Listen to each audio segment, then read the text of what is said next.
We have 31 seconds, according to my clock. Atomic clock. If I start to bounce around. Okay. I will never. Yes.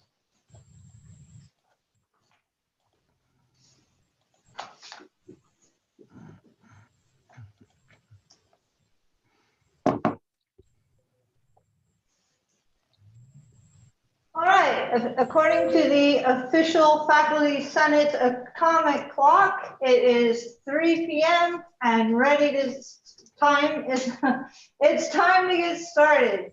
So welcome, thank you for coming.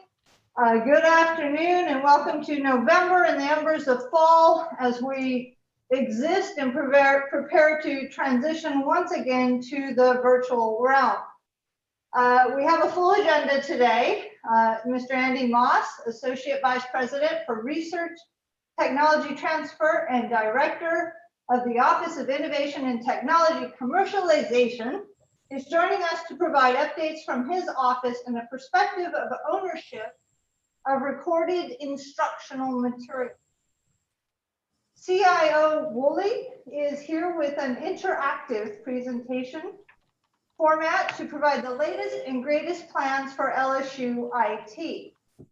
Finally, Senior Vice Provost Cassidy will pop in as soon as she's finished with the previous meeting to present the first draft of a document highlighting some standardized hiring practices for our university.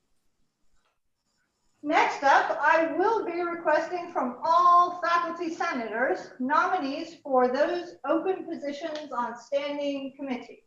You should have received a document from Ms. Knoll with all of the standing committees and all of the openings. So please submit your nominations. We will be pinging all senators for nominations. And elections will be held in the new year. I realize this is a delay. I apologize for that. Things have come upon us that we did not anticipate, but nonetheless, we soldier on, and we will have the committees populated in early in the year. All right. Senators Wiley and Cheney will be reading a resolution for Faculty Senate consideration as well. Finally, I remind you that all meeting recordings, all meetings are recorded, are available on the Faculty Senate website. Please don't hesitate to access the information and feel free to direct or share it with your colleagues. Be aware that the faculty in your colleges rely on you to keep them informed of Faculty Senate activities, and we in the Senate are equally reliant on you to represent your faculty. So speak up, speak out, be bold, while all the while exuding exuberant, abundant professional restraint and impeccable manners as required for direct and candid, yet polite and effective communication. All right, with that, I suppose I've called the meeting to order. Please log in. It's best if you use your actual name versus that of someone else or a family moniker for purposes of roll. All right, I'll introduce the alternates. John Nyman for Kevin Ringelman, Charles Dizelle for Julia Lede, Stephen Ross for Meredith Feldman, Si Young Park for Jinwoo Choi, Elizabeth Carter and Elizabeth William Monroe. Are there any additional alternates? Yes, I'm Seungwon Yang. I'm an alternate for Suzanne Stoffer from Chase. Okay, Seungwon Yang for Suzanne Stoffer. Yep. Got it. Inessa Bazayev for Matt Bengel. Okay, Inessa Bazayev for Matt Bonchel. Others? Okay, thank you for your service, and thank you for serving as an alternate for your colleagues. Okay, once again, we'll take roll by Zoom login.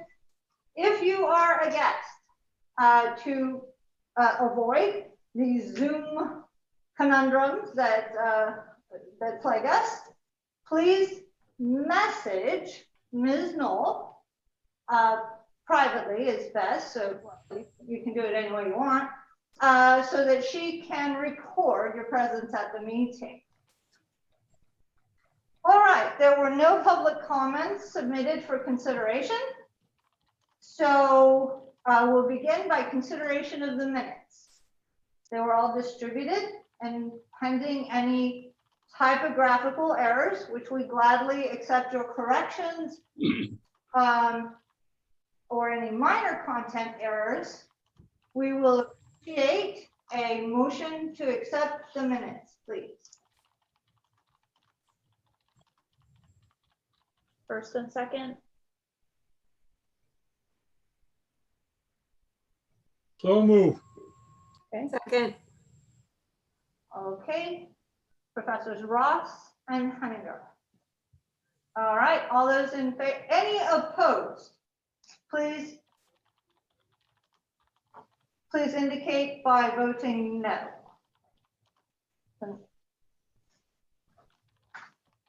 All right, seeing none, we will accept the minutes. All right, before going on with my president's report, Provost Haney is here and would like to discuss some current events, or fill us in, I guess, the Faculty Senate. And so I will cede the floor to you, Provost Haney. Thank you, Mandy. And President Galligan would have been here with you today and wishes that he were able to share with you himself. He was unable to disentangle himself, so he certainly sends his regrets. And so I wanted to share with you about the story in the USA Today and the very serious concerns around sexual violence and sexual harassment on the campus.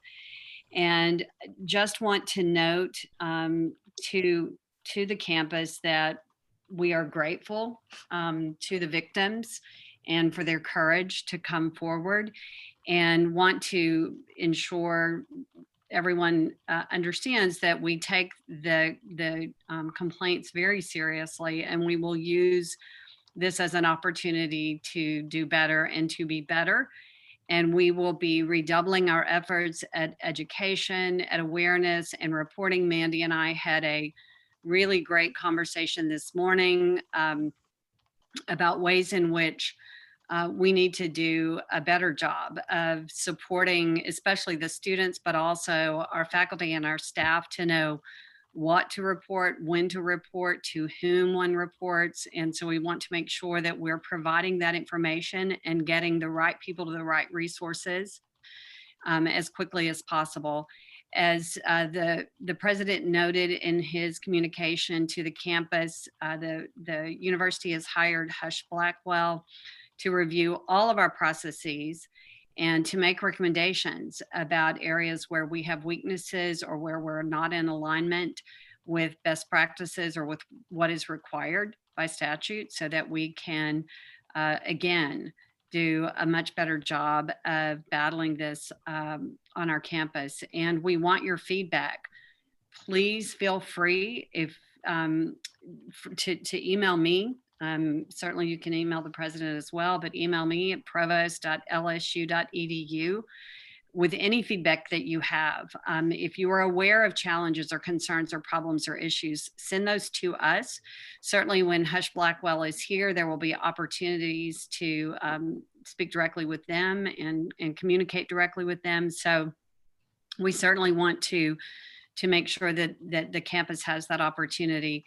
The president and I will be meeting with student leadership tomorrow about this issue to discuss with them as well, and wanting to convey very clearly to you, in the same way that we are seriously tackling racism on this campus, we are not about making excuses. We are about addressing the problem and bringing about substantive change. And we will address issues of sexual harassment and sexual violence on our campus and bring resources to bear to ensure that every student, every faculty member, every staff member, every visitor to our campus will feel safe and will feel protected and will feel included and feel that they belong. And so I just wanted to share that with you. And again, please do not hesitate to send to our office any concerns, issues that you are aware of that we need to be attentive to so that we can include that in the comprehensive review we'll be doing for the campus.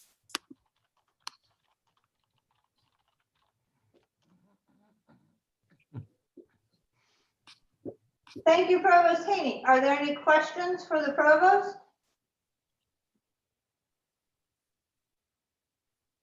Okay, I do encourage you to be candid. We had a very candid conversation earlier today. I did point out some personal experiences that I have certainly that I've observed, I've either had or observed. We have to be candid and clear and share the information. If we keep it to ourselves, no one can possibly know.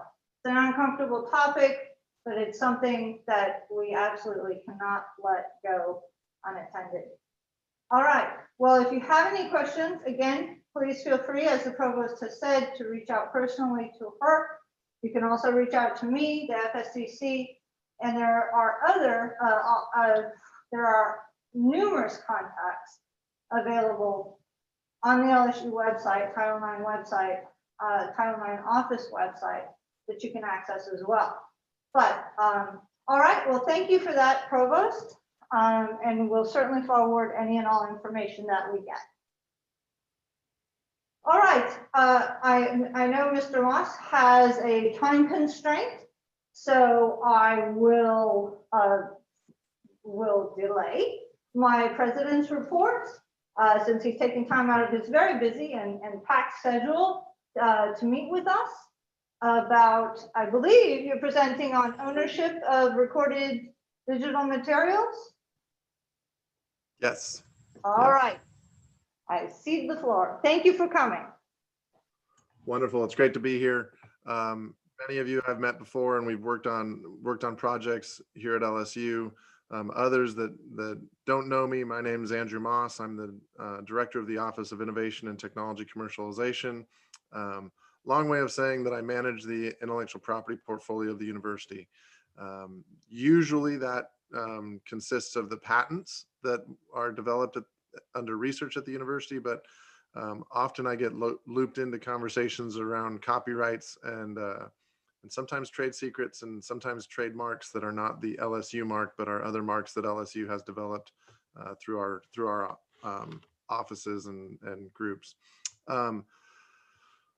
So I've been asked to talk a little bit about digital ownership, the ownership of copyrighted works and the things that are developed through the faculty activities on campus.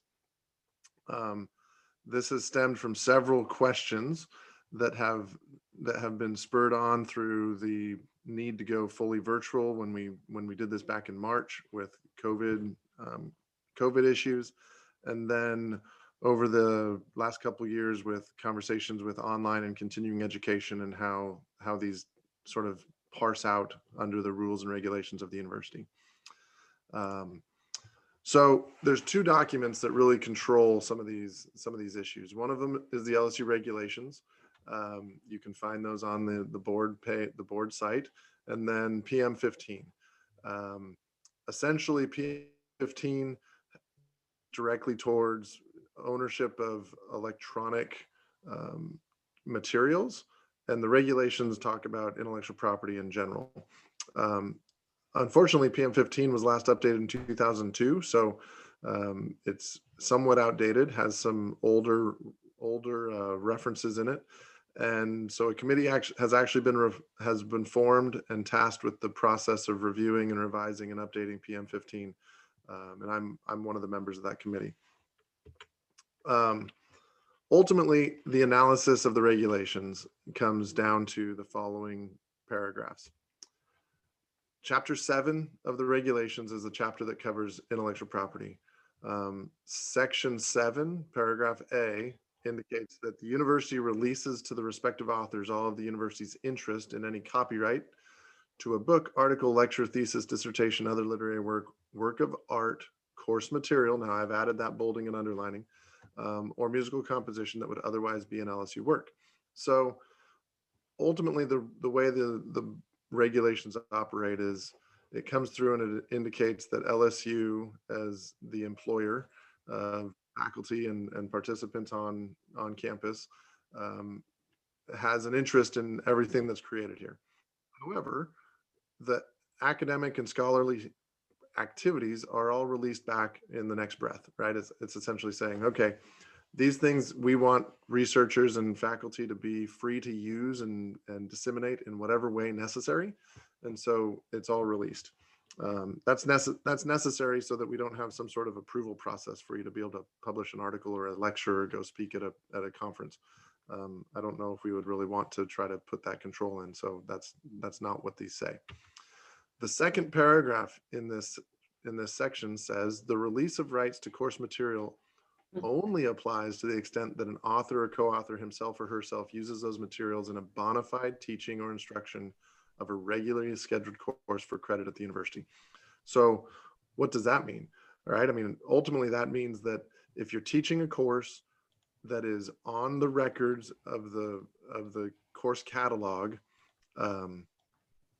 that material that you develop for that course are considered course materials or are released to you. If you're teaching a course, so this is where there's this disparity here. If you're teaching a course that is not for credit at LSU, there's some nuances there that we have to walk through carefully, and I'll explain those here in a minute. Further in the first paragraph, so I'm jumping back up to the first paragraph, the university reserves a non-exclusive paid-up royalty-free right to distribute copies of course material, theses, and dissertations, both internally and third parties, whether by electronic means, microfilm, or otherwise.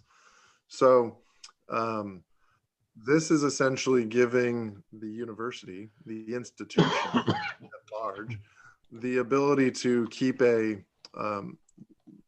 I'm going to say keep an archival copy, keep a copy of course materials, use a copy of course material for other purposes.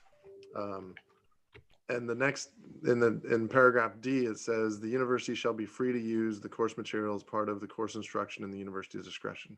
So Robert, yeah, I'll send this presentation over so you guys have a copy of it.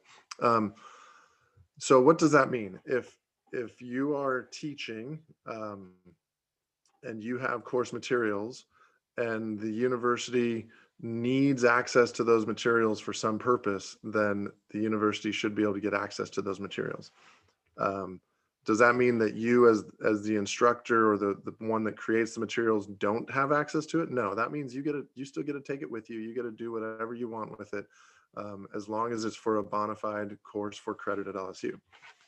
So the next component here is the nuance, right? And that is there's an exception that states that some of the items outlined in the regulations shall not be released if the university publishes or produces a derivative work based on that work, where the derivative work is an audio, video, or digital production or broadcast, including by way of example, video recordings of lectures, other recordings of lectures, distant learning activities, or other course-related activity. Now, what does this mean? I truly believe that this was written in a way to protect the university, to protect the faculty from something that would be inappropriate. If I were a faculty member and I taught, Econ 101, and I recorded my lectures, and I took those recordings and I took them to another university, and I said, look what I can bring with me as the valuable recordings that you can now post on your website and start offering my course without any additional work. That's essentially what I think this paragraph or this exception is trying to prevent. I think this is a very limited exception, And I don't think it actually applies when we are dealing with moving online or moving to electronic format, similar to how we did with COVID. So now let's talk about PM15, because these two things sort of play together. And I'll get at the end here, I'm going to cover a couple scenarios to help clarify how these two things play together. So PM15 is focused on copyright associated with electronic learning. Like I said, it was last updated in 2002. In my reading of PM15, it's clear that PM15 in 2002 did not anticipate that all educational activities or almost all educational activities on campus would move to an online, virtual, or electronic setting. And there's also a clear desire in PM15 to allow faculty to have ownership of course materials that's released to the faculty creator of the content. There is one discrepancy here, and that is that PM15 references section 7-4A, which I actually believe is supposed to be the current version of the regulation 7-7A. And because it says the instructor faculty members that is or are the creators of any such course material shall exclusively own any copyrights associated with the course materials subject to the university's reserved rights as specifically provided in section 7-4A. And I reference section 7-7A, which is where the university reserves a right, a non-exclusive royalty-free license to use the course material for university purposes or otherwise. So there's some cleanup that we need to have on PM15, and that's in the process of happening over the next couple months. So a few observations from my end. If a faculty member teaches a course for credit at LSU, then the faculty member owns the course material. LSU reserves a right to use and distribute the course material for university purposes. Any video recording of lectures is a derivative work of the course material, and LSU does not release the ownership of the video recording to the faculty member. So my commentary here, again, I put a little bit in the previous slide. I think this is intended to protect from a member from recording all of his lectures, taking it somewhere else and selling it and saying, look, I own this. You can pay me, $10,000 and we'll post it on Strayer University and I'll log in once a semester and, get my paycheck. The roadmap, so I'm now tying this into COVID, because the roadmap that was produced during COVID in March and April and May indicates that live streaming and our lecture capture software will be university implemented. Now, I'm not in the classroom, right? I've seen some of the things that have been implemented, and so I think some of this has been implemented, and there are classrooms that are being taught in where there is video lecture and live streaming that's available for use by the faculty. Live streaming to me does not seem to be of an issue here, so long as the individuals receiving the stream are actually enrolled in the course and not able to capture the stream. Because this is one of the concerns that came up is, well, how do we know who's going to access this video recording, and how do we control that? So I believe that streaming is under that setting is actually solved already. The next setting is, well, what about recorded lectures? And if we post these recorded lectures on, say, Moodle, and we allow for students to log in and watch the Moodle video, the video on Moodle. And I'm not sure about this, but I believe that there's a setting on Moodle that would allow for viewing, but not downloading. And so that would be something that would need to be discussed with the Moodle representatives. I mean, I've talked to Matt Lee about this. I've talked to Jane Cassidy about this. So ultimately, I think that's in the works. I don't know if it's already implemented or not, but that's something that we should consider looking into to make sure that students aren't downloading your video content and then distributing it without your permission and whatnot. Let's see here. So a couple scenarios. So scenario one would be if a faculty member teaches a course in Department X, right, every fall, and that course, we make a decision as LSU that we want to move that course to online. In order to do so, online and continuing education and the faculty member work together, they develop the course, and it is offered by Online and Continuing Education. The faculty continues to teach that course in the department, and Online and Continuing Education offers the course online as the online course. Virtually identical in content, except that it is optimized for online delivery. In this scenario, the faculty member would own the underlying course content, the curriculum that they develop. The derivative works, right? The videos, the multimedia, the content that Online and Continuing Education develops specifically for the course would be owned by LSU. And the reason that needs to be in that scenario is because they're putting time, energy, and money into developing it further in a way that makes it valuable for online delivery. And it would be but for their efforts, it wouldn't have gotten to that level of development. The faculty member can take the underlying curriculum with them, right? If they leave, if they go to another school, etc., except for the video, the multimedia, the stuff that was developed by Online and Continuing Ed. And the university would have a non-exclusive, paid-up, royalty-free right to use the underlying course materials for any purpose. And this is a big question that I get, and that includes handing it off to another faculty member to teach the course in the future. Now, I've taught in the business school, and I would have a really hard time teaching with somebody else's curriculum, right? Having somebody hand me their curriculum materials and me teach from it would be really difficult.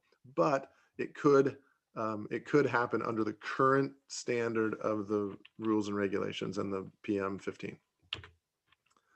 Scenario 2 is a little bit different. So scenario 2 would be faculty member teaches at LSU, and they work with Online and decide that they want to develop a new course specifically and only for online. And so the Online and Continuing Education and faculty member work together. They develop a new course, and we're going to call that online course 6980, and it's offered by Online and Continuing Education. In this scenario, the faculty member would not own the course content developed for the online course.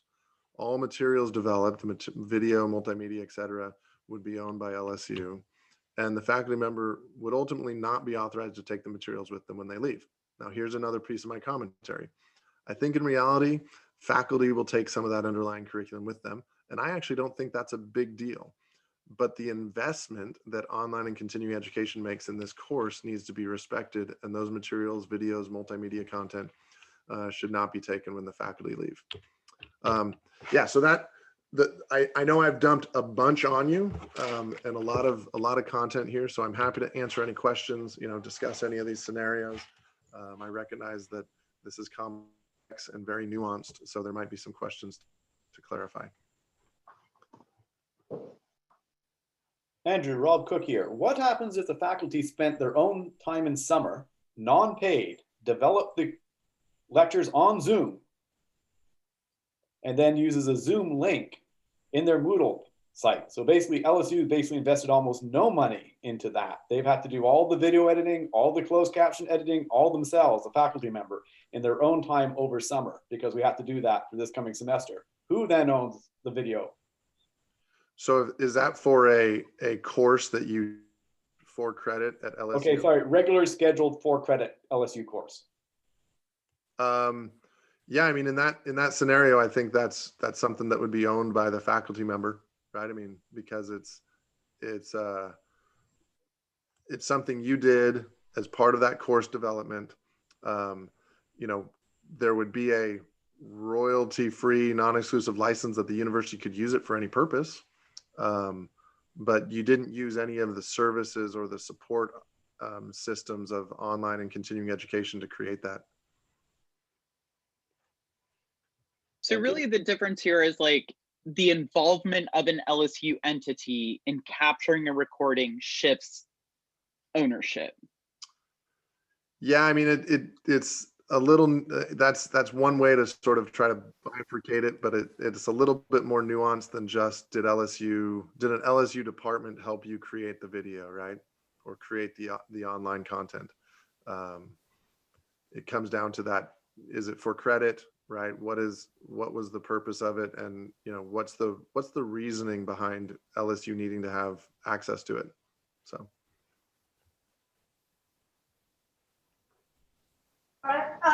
I have a question as well. So we frequently record our own lectures, live lectures, for purposes of sharing with students that aren't there, Yep.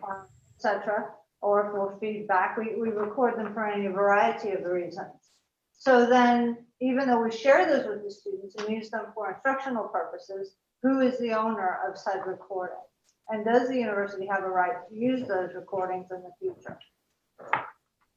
Yeah, so I think pretty much any recording, and I'm going to clarify a little bit maybe, any recording that is made of a course lecture would be,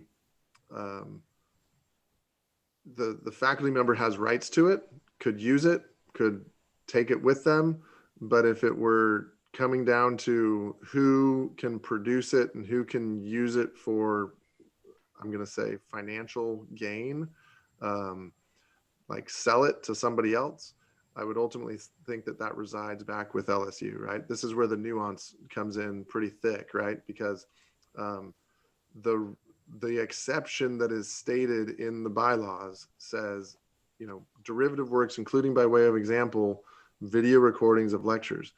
But that's in the same phrase as distant learning activities, right? And so the rationale behind that statement is, like I said, I truly believe is so that a faculty member doesn't record their lectures and then turn it around and sell it to someone like a Strayer University and say, look, you can use these video recordings that I created while employed at LSU, and, you know, I'll sell them to you for a fixed fee and get a paycheck separate from LSU.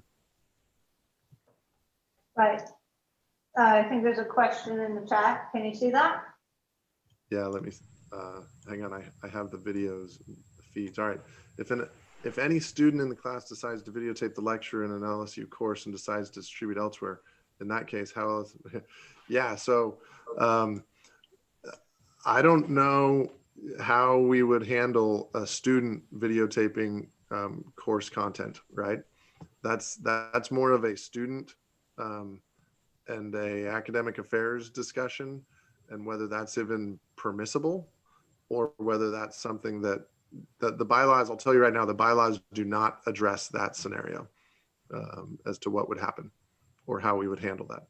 I would encourage you guys to, you know, create in your syllabus and your sort of course standards that, you know, videotaping and redistribution of the content would not be permissible. So Dr. Wiley, why would it not be permissible for a student to video record on an online lecture?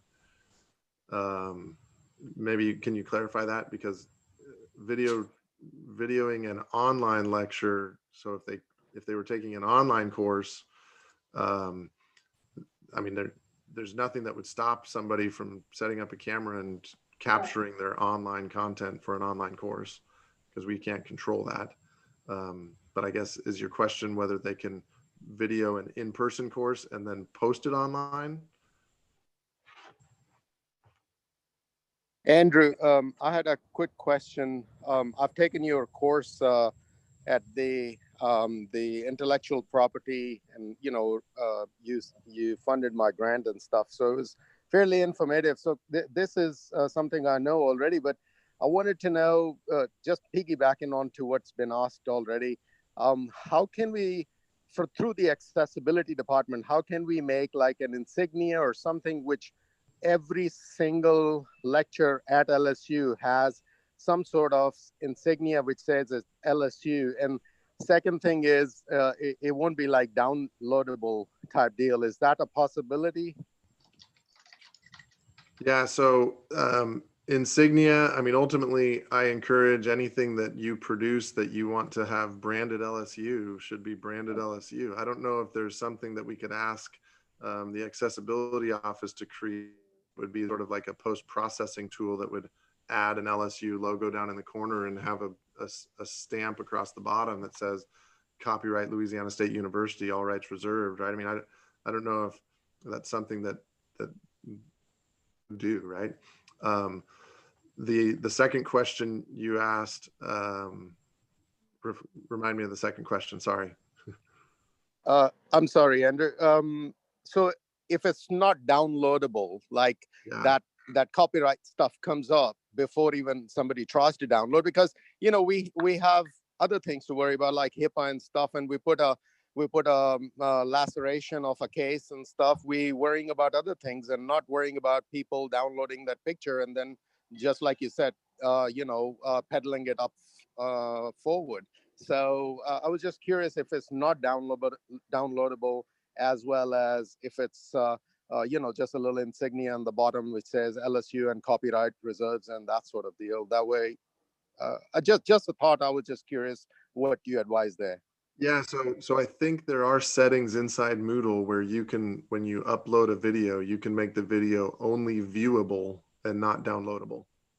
So if you're using Moodle as your delivery tool, then you can do that. You can also do the same thing in Zoom, right? You can make the Zoom link only viewable and not downloadable, or you can make it downloadable. So am I understanding something? If a student videotapes our lecture, the university has less legal right to go after them to do whatever they want. In other words, they own it as equally as the university do with as they wish, because they videotaped it with their cell phone, while us, the faculty who develop most of that content and everything, don't. Yeah, so like I said earlier, that's more of a student affairs question than it is an intellectual property question, right? I mean, whether students are permitted to video, or whether they're permitted or allowed versus whether they're legally able to. I don't know what the relationship is with the student and the enrollment agreement, essentially, for them to videotape. I know that students have come in and asked to videotape my class before. And I've asked them why, and they said, well, so-and-so is not going to be here and they'd like to just see some of the conversation. And I've said, sure, whatever, right? Not to me, if it's one class, a student getting one class out of a 28 class semester is not very helpful, right? But if they came in every week and said, I'm going to set up a camera and videotape back here, I'd bring that up and I'd have some concerns about it.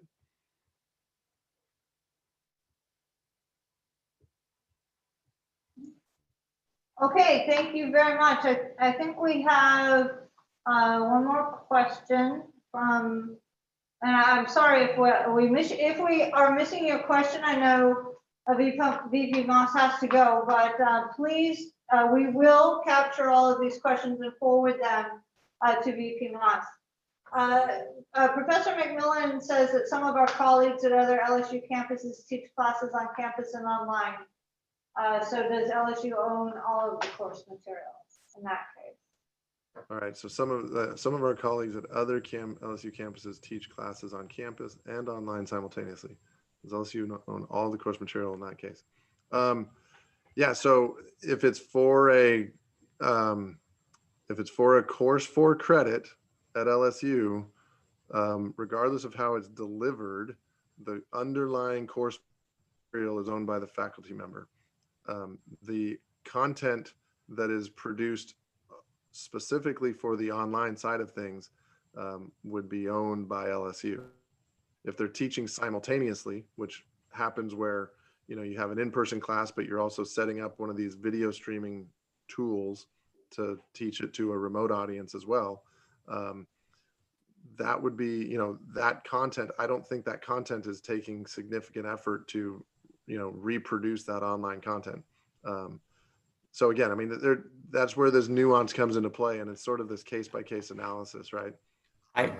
Andy, I appreciate your answer, and I don't want to delay because I know you've got other things to do, but perhaps your committee should investigate, because LSU Online is a part of LSU. It's not a separate entity. Those courses count for credit in an LSU degree. They don't count in an LSU degree or an online degree. They count in an LSU degree, and that's where the confusion comes in. Yeah, and that's what we're going to address, right? I mean, in Okay. the PM 15 is probably going to have some significant revisions, and those revisions actually might roll into some of the bylaws, the Chapter 7 regulations, because as you can see, there's a lot of nuance to it, and it's not very clear. And we need to make it clear and direct and straightforward for all of the faculty so that when the questions do arise, it follows a very logical step-by-step process as to how this would be handled. I'd also be curious, as someone who works in the arts, whether we have anyone from the arts that's part of the revision committee. I'll say to build a tutorial, step-by-step tutorial for an art-driven project is significantly more work than what it takes to do in my classroom. So recreating that is actually a huge undertaking. So I do wonder about making sure we've got a wide variety of perspectives in that rewriting committee. Yeah, and I think Ryan Landry, I think I saw him pop up on the screen. He's working with us on the committee, and that we can work on that.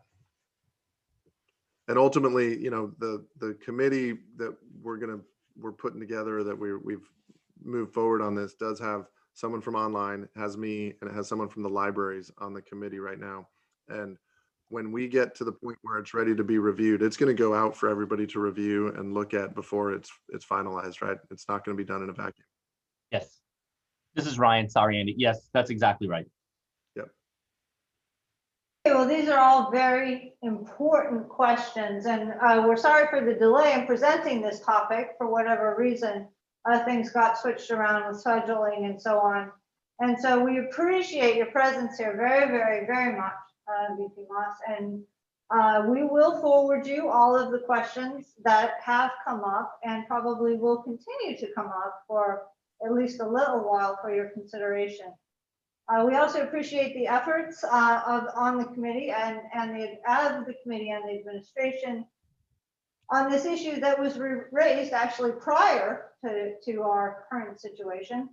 How did we know, right? But it was very important and continues to be very important to the faculty. So we're very grateful, appreciate your efforts, and we'll look forward to hearing from you about any progress and the updates. Yeah, so I know you're needing to move on to your next meeting. So thank you again for fitting us in. And if anybody has specific questions or a specific scenario that they would like to, discuss or review, I mean, you know where to find me. You can hit me up online, shoot me an email, and I'm happy to just sit down and walk through the analysis on a case-by-case basis, because that's essentially what we have to do at this point, given the current status of the rules, regulations, and the PM15. So. All right, thank you, sir. All right. Have a good afternoon. All right, we'll move on to the president's report. And then on to our next visitor, our next presenters. So again, I thank you for your virtual presence, and we look forward to transitioning back to appropriately distanced in-person meetings at the Foundation building starting next semester. The executive committee will be working on these plans to implement such meetings safely, perhaps with single individuals from each college, and simultaneously broadcasting as we are now. I'm hopeful that this will facilitate dynamic conversations during our meetings that are a little bit more effective for real-time communication. This will be an option only for those that are comfortable to participate, but we do want to start looking forward to the future and returning to some level of normalcy, even if if it might be a little bit different than years previous. So more on that soon. So we've also already sort of addressed the mammoth, elephant, or in Turkish, in the room, or other moniker for an uncomfortable topic residing in the forebrain of those gathered. We've made the headlines, as you all know, for alleged failure to address Title IX violations, very serious allegations, and extremely concerning to faculty, staff, and students. As I told you, I reached out to administration to request someone to address the Senate. Provost Haney stepped right up to the plate and did that, even on only having been notified this morning, or within the last few hours. So we thank you for that and look forward to remaining informed about the situation and learning as we go. I also, on a sort of semi-related note, requested updates on progress toward removing our LSU from the American Association of Universities Professor Censor List. I have not heard anything on that, but we'll continue to knock on that door and push that forward without losing too much momentum. And as I said earlier in the meeting, immediately prior to this meeting, I Googled LSU Title IX office and found 3 to 4 options for reporting. Reminder, it is not the responsibility of the individual to decide or to investigate whether or not a violation has occurred. Similarly, individuals should not second guess whether or not it's a violation. If you suspect something, it is better to report it than to let it go unaddressed. Again, I found many options for reporting. I encourage you to familiarize yourself with these. All right, I can say that I fully empathize with the reports about the uncomfortable, time-consuming, frustrating, somewhat insulting Title IX training offered by our LSU. To be honest, at some point in our recent history, correct answers to assessment questions posed in the training were rewarded with an entirely inappropriate, overtly tacky image of individuals with cheesy smiles giving a thumbs up. Wow, talk about inappropriate. Just ew. Okay, things like this may have contributed to a somewhat inconsistent training compliance among colleges and departments. I understand that time is precious and at a premium. Nonetheless, at this point, friends, it's probably better to be informed and prepared. The training is helpful in that respect. I will be following up with the administration about some more serious, perhaps potentially age-appropriate training for our faculty and staff. The FSAC has been in communication with representatives from the student government about a number of points. We typically rely on the ASH and courses and curriculum committees for feedback on student requests, and in other cases, as you well know, request feedback from the faculty as a whole via the faculty senators. A current issue recently shared with the ASH and CNC committees is the student government request for that W's from this semester be excluded from each individual student total. So the total allotment that's allowed. I'm still waiting on responses from the committees. However, in the meantime, please don't hesitate to reach out to me or others on the FSEC, CNC, or ASH committees with your feedback on the topic. We genuinely appreciate communication between the students and the faculty, and we encourage the students to continue to communicate through their elected representatives, through their student government. As you know, a semi-virtual graduation ceremony is planned for the end of the semester. The provost, just this morning, assured me that faculty and staff are not obligated to participate. However, if you do wish to participate, please reach out to OAA for the details on how to do so. All right, questions, quite a few questions have been raised about college representation on the faculty senate. To be clear, Senate seats are based on a census provided by the Department of Finance and Administration each year. That is, the number of faculty present in each college. The faculty senate bylaws are clear in the requirement for college-wide nominations and elections. Additionally, faculty or college policy committees are to conduct the elections. The elections are a function of the elected faculty governments, not the college administration.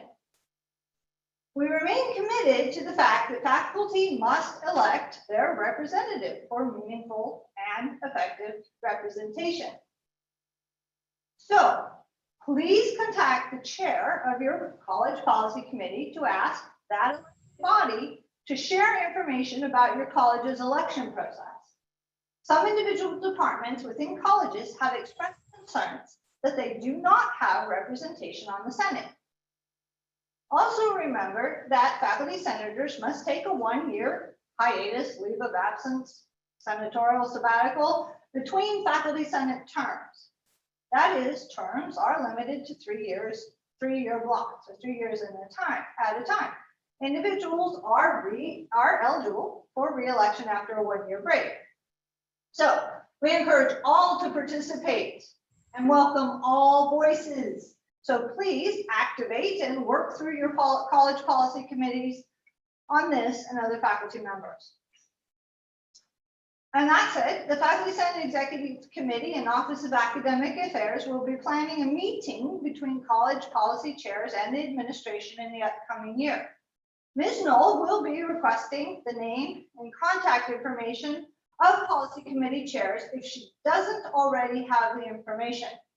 You may want to give your college policy committee chair a heads up that an invitation is in the works. Again, frequent pings are helpful motivation sometimes.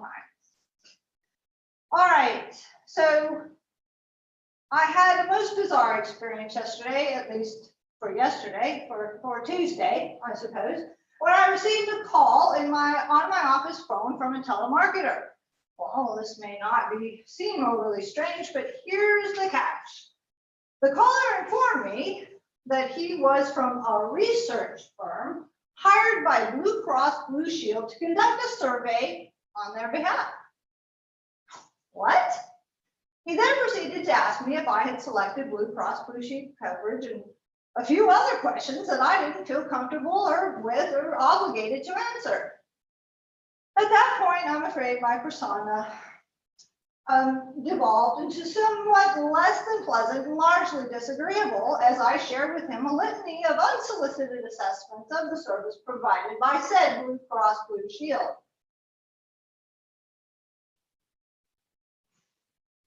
I'm afraid none of the information I shared were the responses to the questions he was posing. To be honest and fair, my fury was not targeted at him, but at the callous disrespect and total lack of discretion exhibited by the health insurance contracted by our LSU.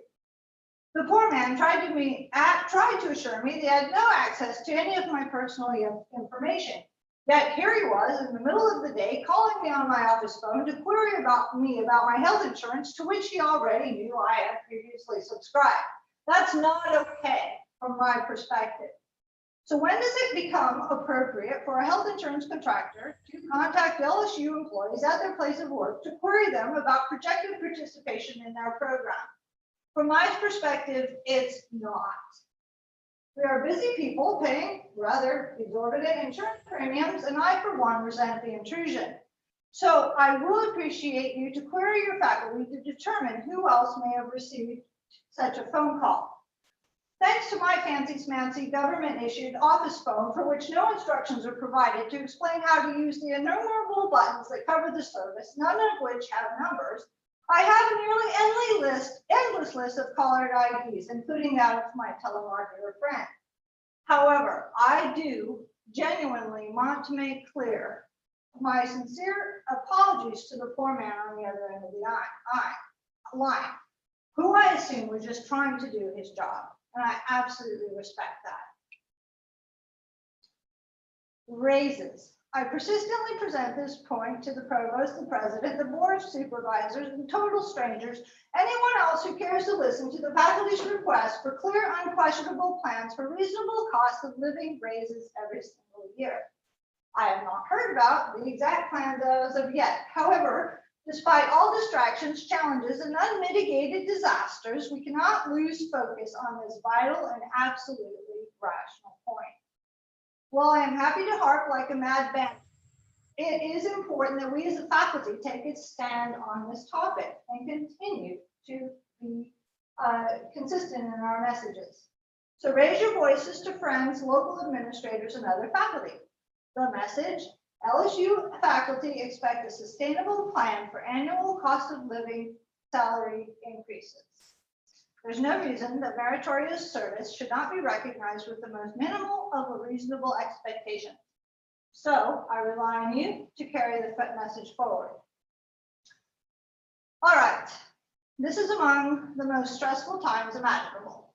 Political discord, social unrest, a global pandemic, hurricanes, and end of the semester stresses are upon us as well as unsolicited telemarketers.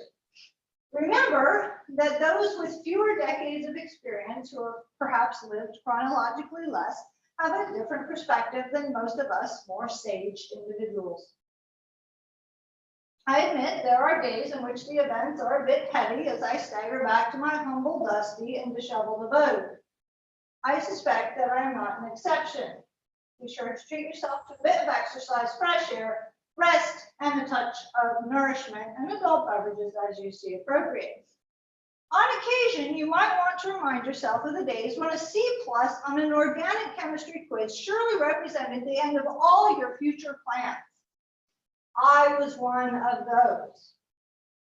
So, continued attempts to view situations from perspectives other than our own is necessary for understanding and acceptance. We all believe that, is very strongly in that. Different lenses bring things into focus, remove glare, improve definition, and sometimes even make it possible to discern colors that are not otherwise visible. However, the eyes behind the lenses are a culmination of all that makes each one of us who we are. The lenses don't change the eyes behind them. Only we can do that. It is only by sharing, communicating, questioning, and even disagreeing that we grow. Difficult conversations are important.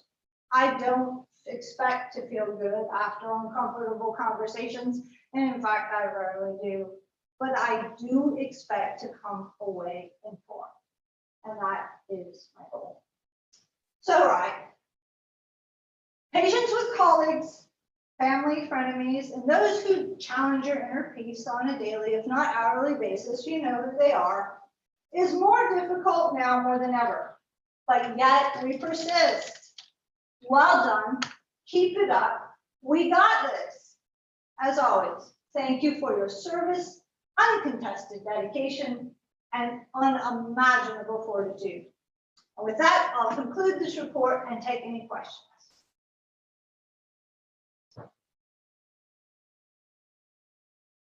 All right, well, feel free to forward them to me at your leisure. I'll be happy to get back to you as soon as humanly possible.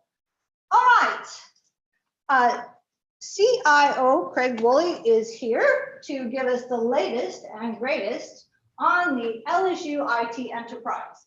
I can tell you that he's been extremely proactive and accessible and has almost solved my most recent problem with exploding computers.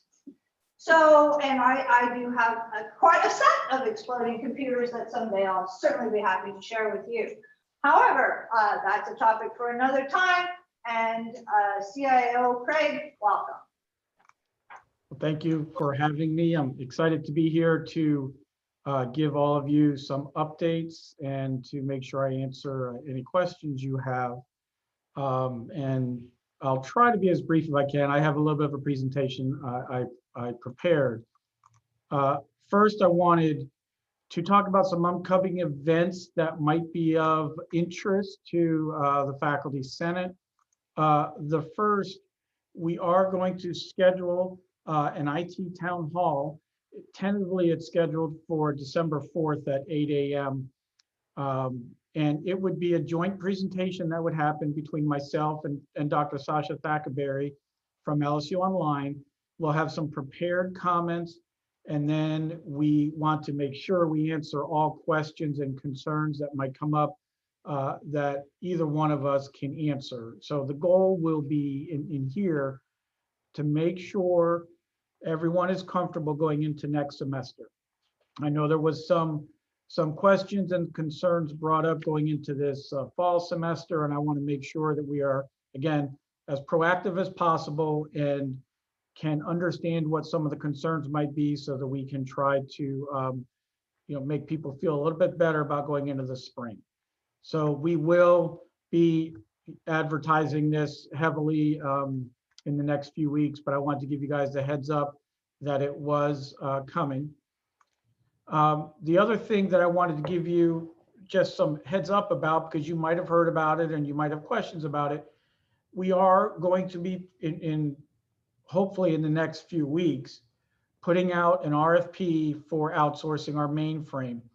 And what this is really doing is attempting to mitigate the risk we've got on both the hardware of the mainframe, the backup of the mainframe, disaster recovery, and the running of the operating system of the mainframe. And we would essentially be contracting with someone to turn our mainframe into a cloud-based product. It would not mean that our student information system that is running on the mainframe would change in any way. It would still be a big behemoth of thousands and thousands of lines of code that we wrote ourselves that would still have to be kept up. But what this would do is, again, alleviate some risk from us having to run the mainframe ourselves and the hardware and the operating system. So you will see that coming. The reason why I bring that up is I want to make sure that we're clear. Just because we might do this does not mean that we don't need to be replacing our student information system. So the other thing that will be hopefully happening soon is we will be starting the process again of looking at replacing that student information system from the mainframe. We will be entering into a competitive process in looking for a commercially available replacement for that system. This is definitely a high priority for us. We need to be getting off of this system, both for the risk and because we cannot be as nimble as I would like to be in providing new and innovative services to the academic mission of the university with this old clunky system that we have to keep up. So this to me is very important. You will hear much, much more about this. It will be an inclusive process. I will do everything in my power to be as communicative about this project as possible and inclusive for all constituents as we go through this. So you'll hear much more about this in the months to come, but I wanted to let you know we are getting ready and we are starting down this road again. And I know that we will be asking for lots of faculty help as we go through that process. And then a couple of notes for you on two-factor authentication, which, as you know, we do have that in place for your email and box and some other items. We are going to add Workday behind that two-factor authentication in early spring. So it should not be a huge difference to our users. It'll just be another product that's behind the same two-factor authentication that you are using now. It will do the same types of things. It'll remember your device. It won't prompt you if you're in a wired network on campus. But we are happy to be adding Workday. That really is an important item to protect all of us. It's important to have Workday behind that. So that'll be happening.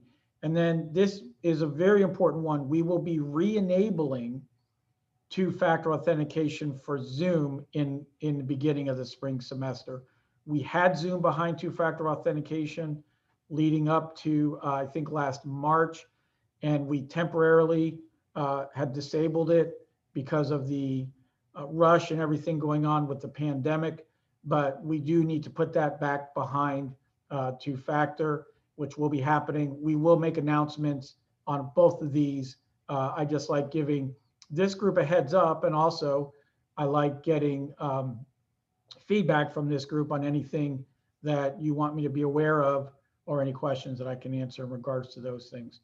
Those are things that I'm giving you just the heads up. There will be further announcements on everything I've got on the screen, but I figured I would let you know what's happening. And now what I'd like to do is we will attempt to do a live poll.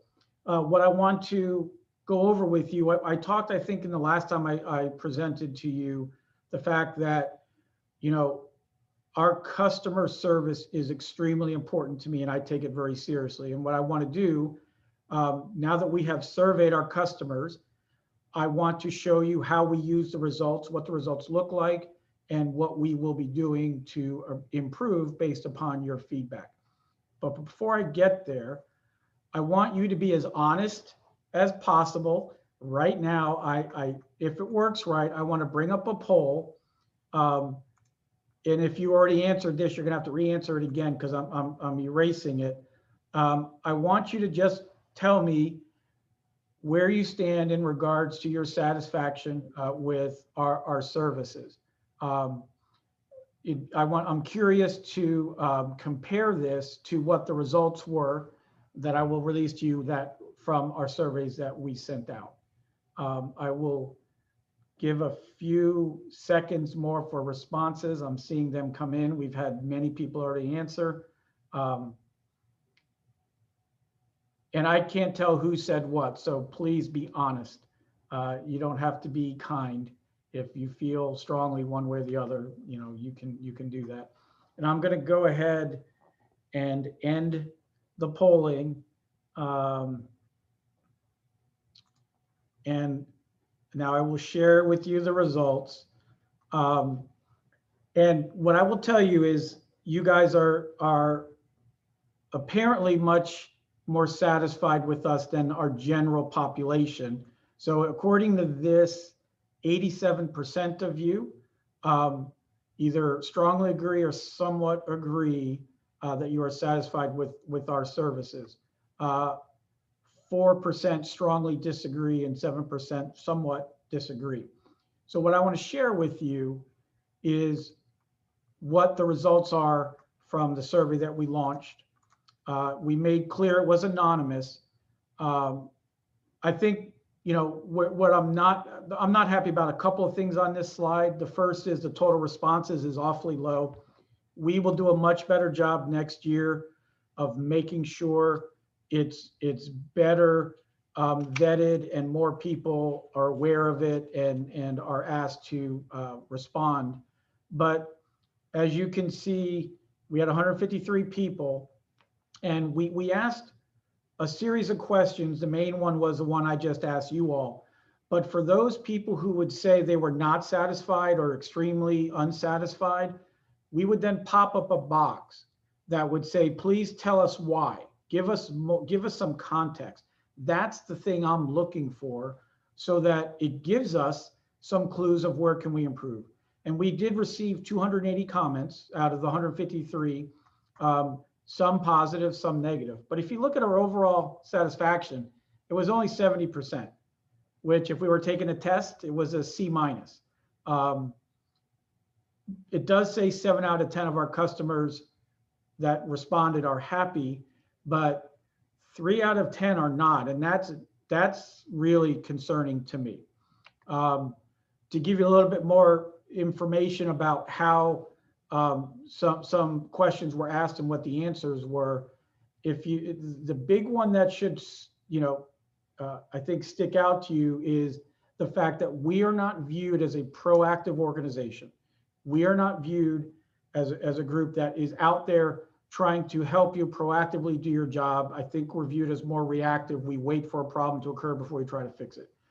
That is loud and clear in these responses. And I've got some thoughts there on what we want to do to fix this.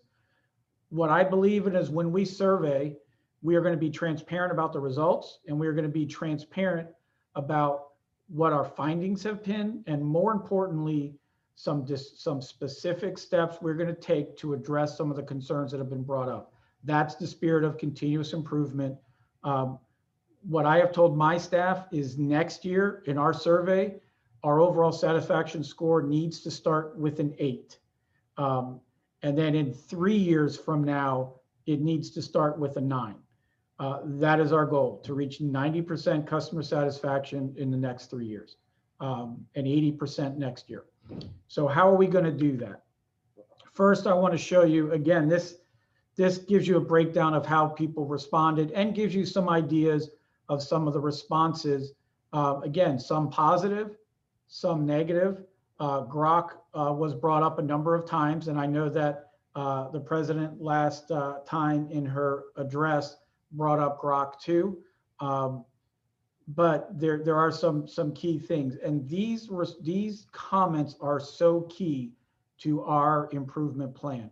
But 11% of those who responded strongly disagree. That is a large number. That is a concern.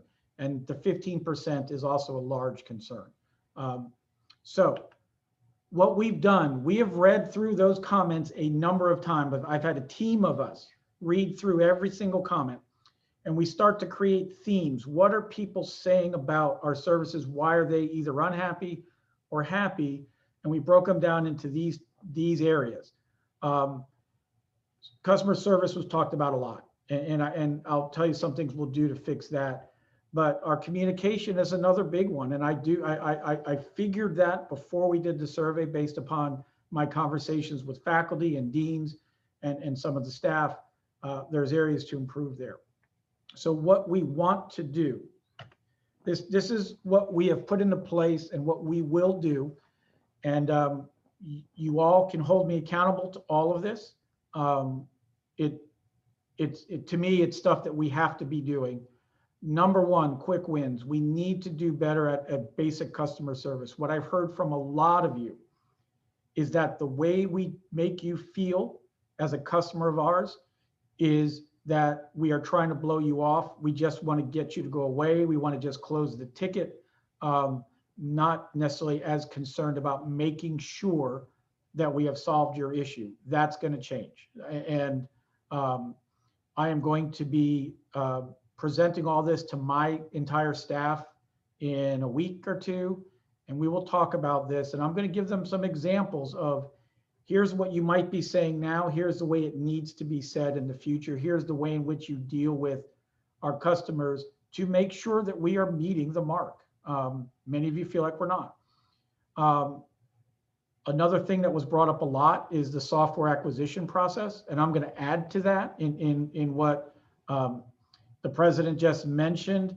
In both software and hardware acquisition needs to be made easier for faculty and staff. We are going to do that for sure. On the software side, we have a new system that we're putting in place that will make that much more streamlined. But that is very important to me. There's a lot of people who have complained about that, and it should not be so difficult to just purchase software. We also want to, a very important thing is to strengthen the relationships with the local IT departments. I think I mentioned the last time is we need to communicate better with the college units and with some of the other distributed IT on campus. There are 40 individual IT departments out there. So we are going to, I have created a committee that has 20 people on it, one person representing each college and some people representing some other key areas. And rather than it being a one-way conversation, we are collaborating. We are meeting every other week, and we are working on ways to make our service to our customers better and more seamless. So we don't want you to feel like we're bouncing you around between departments, whether it be ITS, whether it be LSU Online, or whether it be your local techs. So we are working on ways to make that much more seamless for you as a customer. And then we are going to redefine the IT governance process and the role that our PMO plays in that. That will happen in the next 3 to 6 months, guaranteed. It will happen. And then longer term, I want to look at the services that we're providing in ITS, and I think there's some enhancements we can be doing, and there's other services that we could be offering for free across campus. And there's some services right now we're charging for we probably shouldn't be. So we are looking at all of that in an effort to create more consistency across campus in the services that our faculty and staff are receiving. So that's just a snapshot. We will be constantly looking for ways to improve. And I think we need to be better partners with our customers. And the way that we become better partners and the way that I can be more proactive, that's why I come to faculty senate meetings, whether I'm presenting or not. I am looking for where are there trouble spots? Where are there places where maybe we can step in and maybe offer assistance and help without you actually asking for it? By partnering more and by communicating more, that's how we can become more proactive. This is, like I said, a subject near and dear to my heart, and wanted to make sure you guys saw the results of what we did. It will be a yearly event that we do, probably around October, and we will report on those findings. And hopefully next year, that number is going up and not down. And we will be very attentive to that. And with that, I will stop. I know I give you a lot.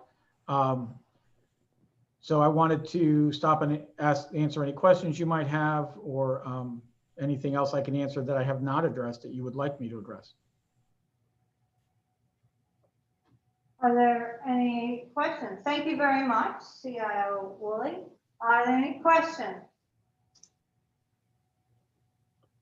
Craig, this is Robert Cook. I know we sort of talked about this and so forth, and I don't know if it's your exact role, but one thing that I am sort of curious about is LSU really doesn't have an IT hardware professional allowance program. Most of us faculty don't get money to buy a computer to teach on a regular basis, and this has basically only been shown further with the amount of technology we've had to go remote. A lot of us have to spend our own money on buying technology to do the university's job. And as you just heard, we haven't had pay raise or something.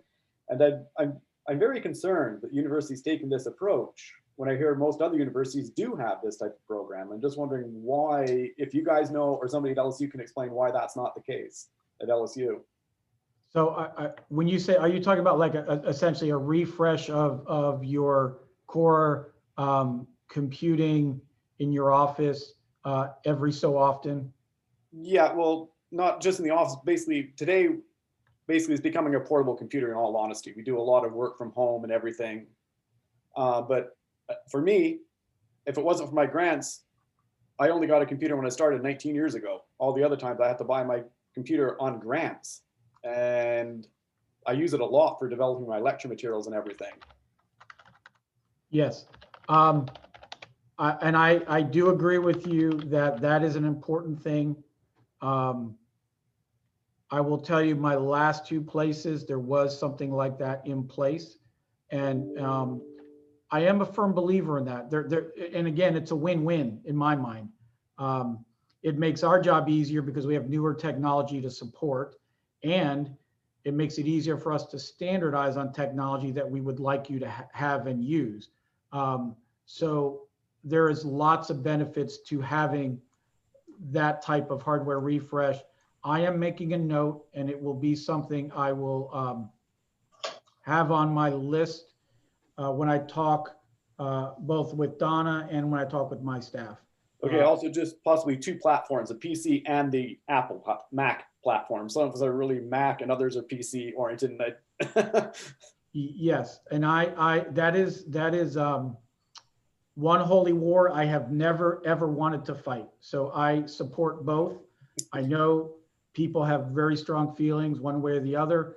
And all of my career, I've always supported both platforms. Even when Apple was about to go out of business, I was the only college that still supported Apple devices because we were in education and that was important. So that will continue. We will continue to support both.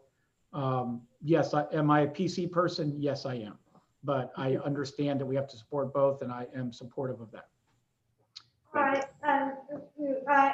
I'm sorry, we're running short on time today, and we have another presenter. However, we do appreciate your time, CIO Woolley, and sharing that information in a very dynamic way.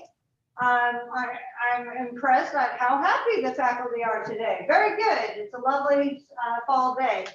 So, but I think that's important and certainly telling. We appreciate all of your efforts. So we will collect, don't stop on the questions, please forward them to us. We will capture those already in the chat, and then, and we'll forward those to CIO Woolley. So again, thank you very much for your time, sir. And Thank you for having me. more soon. All right, we've got to move on quickly to Senior Vice Provost Cassidy, who will touch on some highlights of the recent draft of the hiring practices, standardization of hiring practices. We do only have about 13 minutes before we absolutely must move on. So I will cede the floor without further ado. Thank you, Senior Vice Provost Cassidy. All right, thank you. Well, I will talk fast. So first, let me say that I've had a chance to see much of the feedback that some of you provided on the guidebook. We really appreciate the time you took to read it and to provide your thoughts. Rather than just go through the document, especially since we're in a time crunch, I think it would be helpful for me to give you some context and to try to address some of the concerns I picked up from your comments. I think there are some things that are just some misunderstandings. I think there are some things that we need to change, and some that we might just disagree on. So while this is not a draft, it is the first edition, and the intent has always been to treat it like a living document. So as it was rolled out and used, and as our committee continues to work, we knew that there would be additions and reconsiderations. So we are going to work to get the second edition out in January, addressing many of your concerns. So for context, there was a retreat in July for the diversity roadmap, and there were over 100 administrators, faculty, staff, and students who attended. And subcommittees were set up to work on action items identified in the roadmap. So our subcommittee, of which Isaiah Warner, Boyd Professor in Chemistry, and I were named co-chairs of, we were assigned to the Faculty Recruitment, Retention, and Professional Development group. The big picture goal here is to increase the diversity among the faculty and to create an environment where everyone feels valued, respected, and successful. As you can imagine, there are many things that contribute to this goal, and we have 22 action items to explore and try to actualize. So our small committee of 8 people needed some help. So we developed subcommittees that led by core committees that have reached out. We've reached out to others and asked them for service. So let me see if I can advance this. Oops. Sorry. It should be way up here. There we go. As of today, we have over 30 faculty, staff, and administrators who are working with us, and we've had over 25 meetings. Many of them have been involved in the discussions about the guidebook, but not all of them. So we have a number of other things that we're working on. But our first big thing to tackle was faculty searches. We heard really strongly from the president and provost that it was a top priority of theirs to hire more faculty from underrepresented groups. We have not moved that dial in over a decade with increasing the diversity of our faculty. So what we're currently doing is not working. I want to just show you this. Can you see it? Can you see the whole, can you see the whole table? Dr. Cassidy, could you please make go to slideshow? The faculty can't see some of your slides very well. How's that? Yep. Is that better? Uh-huh. Yeah. Okay. Oh, it just reverted back, huh? Okay, well, if you can see this, there are out of 1,036 tenure track faculty here at LSU. There are 46 Black faculty members, 21 Hispanic faculty members. Now, these are members who have self-identified, so it might not be, there might be additional ones who chose not to do that. But this is the issue at hand. This is what we are trying to do. It's less than 6% of tenure track faculty come from those underrepresented groups. So our committee looked at what different departments on our campus do and what other universities do and what best practices are identified in the literature. We ended up packaging it into a guidebook that could be used during the faculty search process. We've always viewed this as a resource guide with recommendations as to how to increase the likelihood that highly qualified candidates who would also bring diversity to our faculty would apply, be considered, and at the end, offered a job. Really, honestly, I have to say, I don't think there's anything in this guidebook that's not being done in some departments on campus. So, but nobody's doing it all. So while there's not much new there, it's intentionally suggested here to provide focus on something we've not done well as a community, and that's to increase the number of highly qualified faculty members who come from underrepresented minorities. So at this point, I'd like to, I think my time would be best used if I could respond to a few of the comments that you provided to me. And then I'm open to any questions if we have time. So the first one is perhaps the biggest affront is the idea that the faculty are unable to choose who to hire. So one of the mistakes, and we will make others, I'm sure, is that our document does not follow policy. PS 36, this person who wrote this comment is correct, that PS 36 allows for faculty members to give a ranked list to the department chair or to the dean, but it also provides the opportunity for them to give an unranked list and let the department chair go up. So we're going to amend this because we can't have a guidebook out there that doesn't follow policy. We're going to amend this. And faculty will have, if your department, I have to say that there are some departments on campus that don't provide ranked lists and others that do. So if you're a department that provides a ranked list and gives the name of the person, you will be able to continue doing that. And if you're not, you would continue on the other way. So I just want you to know that there are some reasons for an unranked list going to the department chair. We spent a great deal of time talking about this one very issue in our meetings.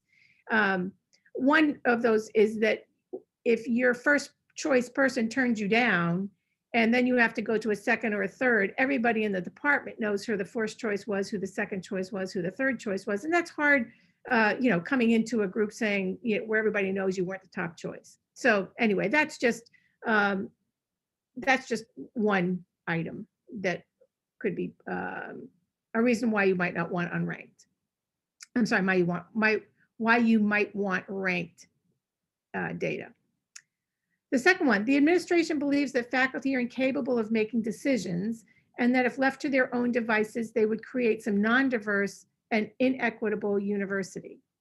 So this one is related kind of to the first one. And what I want to say about this comment is that we all have a stake in this and a hand in this. Most of us in administration have been tenured faculty members, and many like myself served multiple terms on faculty senate. So it's really not an us versus them. We have created a relatively non-diverse and inequitable university. We have. And those of us who have been here longer, I've been here 30 years as a faculty member and now in administration, we have to own this more than those of you who've only been here less time. So we have to do better. And you'll see us in the administration area following these exact same processes to make our administration more diverse. We're looking for ways to do that. That is the bottom line, to find ways to hire and make our faculty more diverse. The next two are related. Didn't even consult with Faculty Senate Executive Council. The administration has developed this guidebook without faculty consultation and any input from faculty.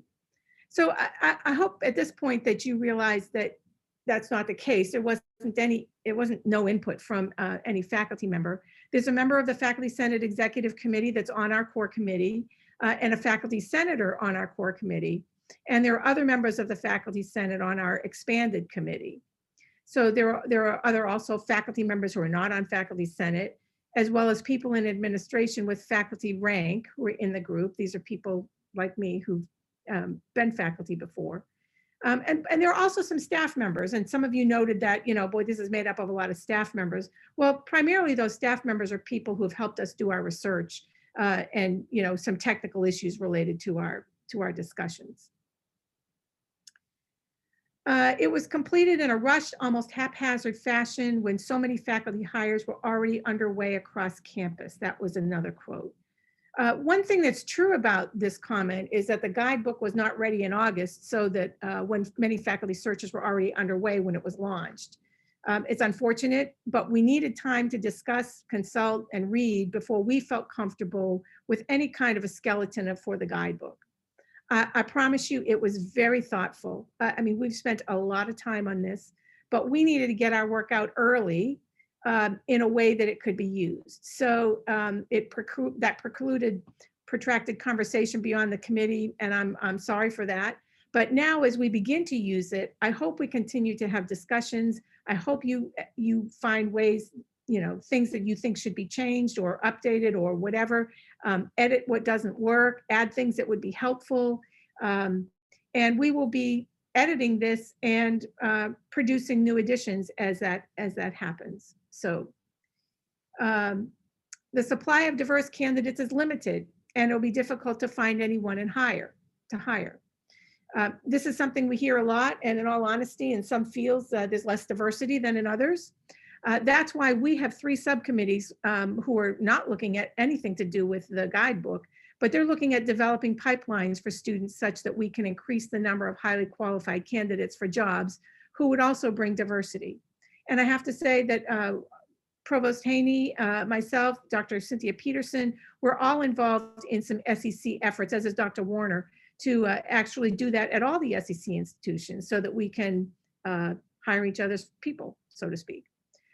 But there are candidates from underrepresented groups who are out there, and we need to find a way to attract them to apply for our jobs and see LSU as a place they can succeed. We've given many suggestions in faculty recruiting that have been shown to be helpful in attracting top performers of all races, ethnicities, genders, et cetera. And this document suggests that faculty use these suggestions to help find diverse candidates. Responsible parties at the end of each section, if you took a look at it, there's a section on each thing, and at the end there's a list of people who are responsible for it. This person commented and said, responsible parties at the end of each section erodes faculty supremacy over core faculty rights and responsibilities. And if you notice, if you get a chance to take a look at it, if you hadn't already, all of the people who are responsible parties, there's no faculty members in there. And I have to tell you that the intention for this at the end of these sections is not to take anything away from faculty rights and responsibilities. As you know, in any committee, somebody has to own it to get it done. And most of the people that I know who are in academic administration, in a really odd way, they look at themselves as enablers.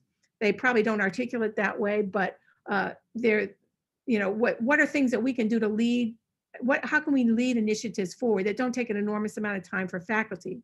So what we're going to do because of this comment, we're going to go back and look at these lists and concern and make sure that we're articulating that this is not a takeover. This is who's going to do the background work to make this happen. I mean, who's going to reach out and who's going to do the data, who's going to do who's going to get the jobs advertised. I mean, those are things that faculty don't generally do. There are other people in the background to do them. So we will make sure that that's clearer in the next document.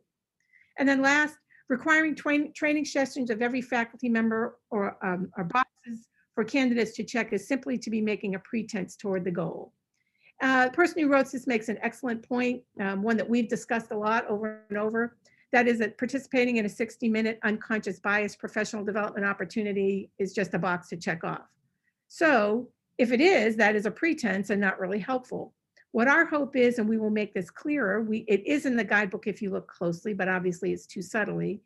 We put it in the guidebook, but perhaps that this would be the beginning of discussions among faculty on the search committee as to how they can work to remove the unconscious bias that all of us have to broaden the applicant pool and make hiring someone from an underrepresented group a priority because of what they would bring additionally to the faculty. Holistic review of applications is a big part of this so that one attribute like where a person got a degree is not the only qualification that's considered. There were other comments, we're short on time. I know we don't have time for any questions, but I'm very happy if you want to continue to send comments to Susanna, she will pull them together and send them to me, and I will find a way to get you back some answers. All right. thank you, Dr. Cassidy. We very, very much appreciate this very candid and informative presentation. I'm sure we have time for one question. Okay. The document was sent out to you, Professor Regis, right? To all the Senate? I didn't send it. I don't know sorry, about I this thought we document. had sent it out previously. No? Can I ask a question? You talking about the guidebook? Yes. Okay, I can send you a link. It is on the Academic Affairs website. If you go to Academic Affairs, there's a faculty tab. Press the faculty tab, and then you go to faculty resources, and it is front and center on the faculty resources page. Okay, so sorry about that confusion. Yes, I've seen it, so I assumed it was on the tab. Okay, we will get that link for you and send it out this afternoon. Okay, I heard we have time for, and I apologize because Dr. Cassidy took time out of her busy day and squeezed this in and has responded to the points raised very directly and helpfully. So I apologize for our compressed schedule. There was one question. I actually have a question if I can. Daniel Terone from Political Science. And our chair distributed the document to us so that much of the department had a chance to read it. And being the Faculty Senate representative, I've gotten a lot of feedback myself, and I'd have to qualify that as uniformly negative. The faculty in the department generally feel that this is a contravention of Policy Statement 36T, and the underlying principles espoused in the document are so at odds with faculty participation or the spirit of faculty participation in the hiring process that it would be difficult to adjust the document as currently written to allow for the underlying spirit of 36T and meaningful faculty participation. So I know we're compiling some things. We've sent some to Jason Hicks for review, but just want to get on the record that this is deeply troubling to the folks who've reached out to me. And I know that this is something we're going to be following up on. That's great. Just want you to know that Jason Hicks and Troy Blanchard have a meeting. I have a meeting with them next week to hear what you've sent them to talk it through. So thank you for doing that. Mm-hmm. All right, well, thanks everyone. We do need to move on. I sincerely apologize. I know that this is an important point to everyone. I have forwarded any and all comments to Senior Vice Provost Cassidy, and I'm happy to continue to forward those. And I know that she welcomes conversations. So please send us any and all comments. We'll be happy to make sure that she gets them. All right, thanks everyone. Thank you very much, Dr. Cassidy. We appreciate your time and candor. All right, very, very quickly, you all have a copy of the Faculty Senate Standing Committee listing. Now, for sure they have this, right? This thing gets sent out, okay. Poor Ms. Knoll, she can't keep track of me. There's just no way to do that. So you will see that there are nominees and appointed members and elected members. What I need from the senators are nominations, even for appointed positions. We do not in the FSEC want to be making those nominations, making those appointments in a void. We absolutely rely on your feedback, your nominations. As I understand it, individuals do not have to be a Faculty Senate member, but you should check the bylaws to confirm any and all criteria that are necessary. There's not enough room to include that in this document. There was a small error, entirely my fault. On the LSU Press Committee, Professor Schleider was indicated as a member. He is a nominee. So we apologize for that. I take full responsibility. All the rest you can read for yourself, and we do request and we'll rely on your nominations before the end of the semester. So please, I look forward to hearing that. You know, it's a good way to make new friends, new enemies, or just get involved yourself.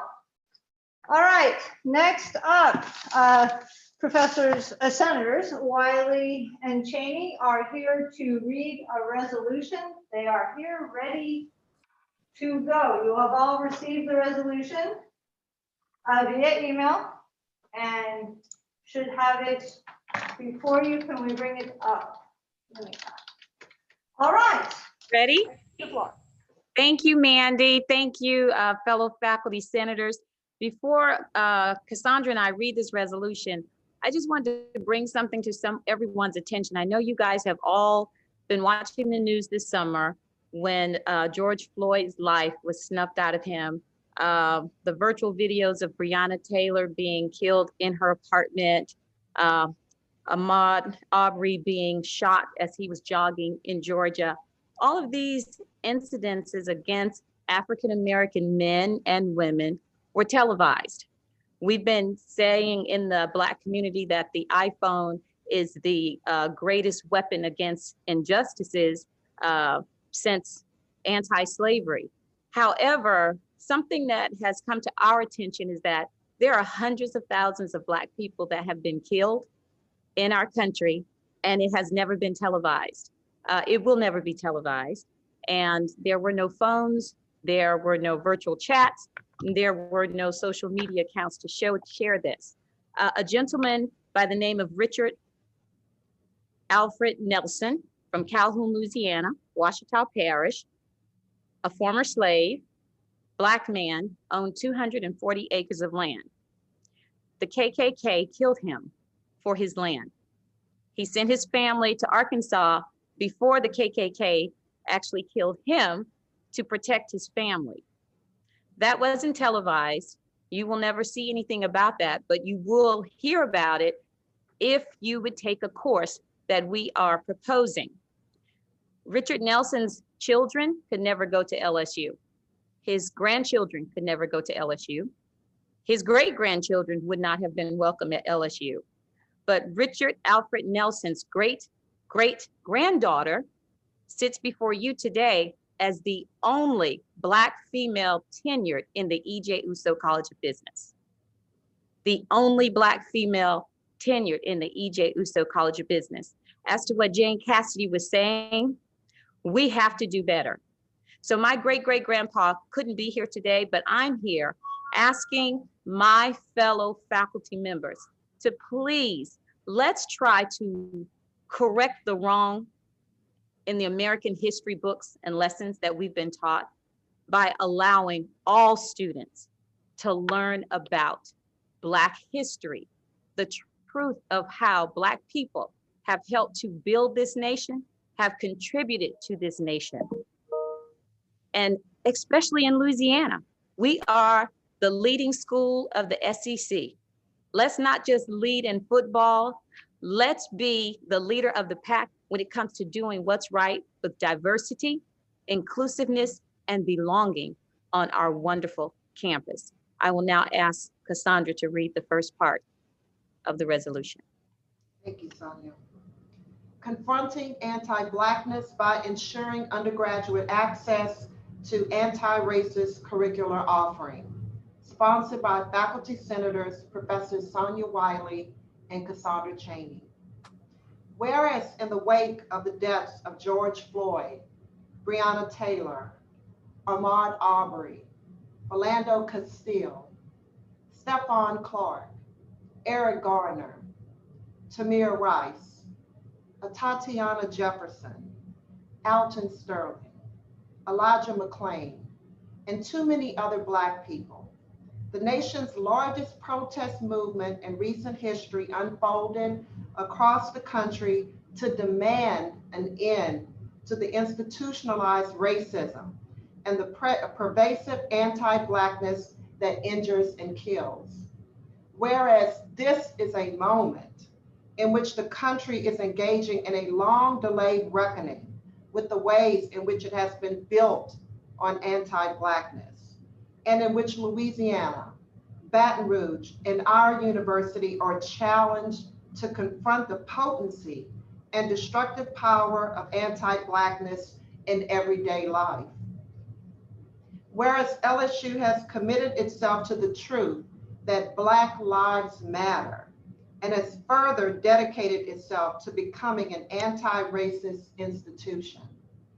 Whereas students are expressing the desire to be more well prepared for the world in which they will live and work, including the students of the Black Student Athlete Association, who have advocated for expanded curricular discussions related to social and racial injustice. Whereas LSU's strategic plan seeks to inculcate cultural adeptness as a core value, and that its pillars all involve in some way grappling with the legacies of systemic and cultural racism. Whereas dismantling and disrupting racism demands conscious and intentional decisions about how we center anti-racism in our curriculum. Whereas research suggests that the overwhelming majority of high school students in the United States are not instructed in the true history of African enslavement and in the role of slavery in American history and in its continuing effects in American social life, nor are students adequately instructed on the important contributions of African Americans to Louisiana and American history.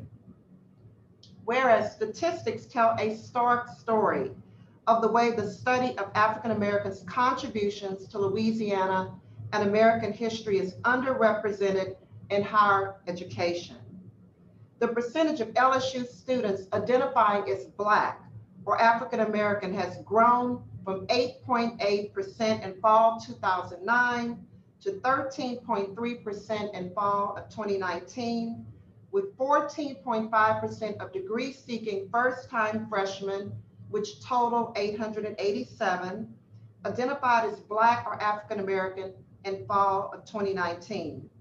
And that our increasingly diverse freshman classes will continue to increase the share of students identifying as Black or African American in line with national demographic trends in the race, ethnic composition of future cohorts of college attendees, coupled with a heightened attentiveness to recruiting more diverse pools of students. At the same time, African Americans are 34% of Louisiana's population. And yet there are no public colleges or universities in Louisiana that currently offer an independent BA in African and African American studies. LSU is in the process of seeking to be the first in making the program in African and African American studies a department and a curricular commitment to the study of Black and African American history and experience would cement LSU as a leader in the state. Whereas the statement from the Consortium of Chairs and Directors of Black Studies in the Southeastern Conference, which was drafted this summer, points out Black, Africana, and African studies continue to be the most viable academic solution to this crisis and the ongoing national and global crises continuing to undermine our entire educational system. And that our system must invest rather than continue to divest the kind of real support that matters, because as Black Lives Matter, hashtag Black Studies Matter. Whereas the integrative learning core builds students' proficiency in areas including global learning and intercultural knowledge and competence, but does not guarantee that students will be challenged to confront the anti-Blackness so central to the United States history and its palpable legacy as they manifest in the present. Whereas AAAS 2000 supplies students with the opportunities to studying Black experiences in the U.S. and equips students with the tools for identifying and combating anti-Blackness, which has played such a specific and immersed role in the history of the state of Louisiana and our university, and thereby helps students begin the process of identifying and combating the many forms of intersecting oppression that characterizes 21st century United States life. Whereas the Spring 2020 Diversity and Inclusion Roadmap Report produced by a robust committee of faculty, staff, and students, recommends a diversity and inclusion core requirement for all degrees. Whereas a subcommittee of the academics group from the summer 2020 Inclusion, Equity, and Diversity Leadership Retreat and Task Force deliberated this recommendation in consultation with faculty experts, including faculty experts on the subjects of race and racism. Whereas other universities are in the process of deliberating and implementing required courses that center on ending anti-Black racism, for example, Yale and the University of Pittsburgh. Whereas the Office of the President and the Office of the Provost have expressed their support for this resolution and have committed to supplying the necessary resources for its implementation.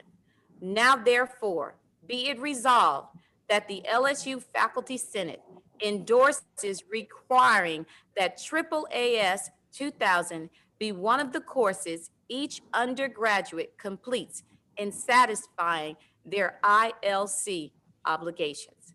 Thank you for allowing us to read this resolution. Thank you, professors. May I have a motion to move this forward to discussion?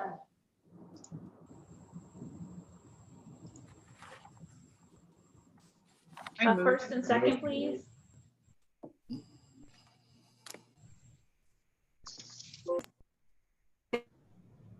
Okay. Got it. Do Okay.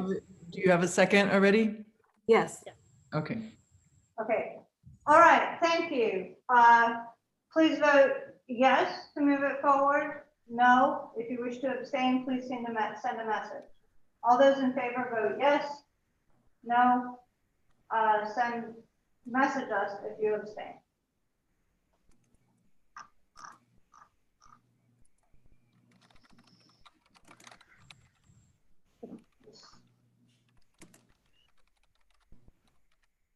We've got it. Okay, and move forward to discussion.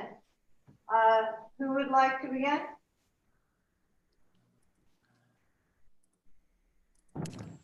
I could.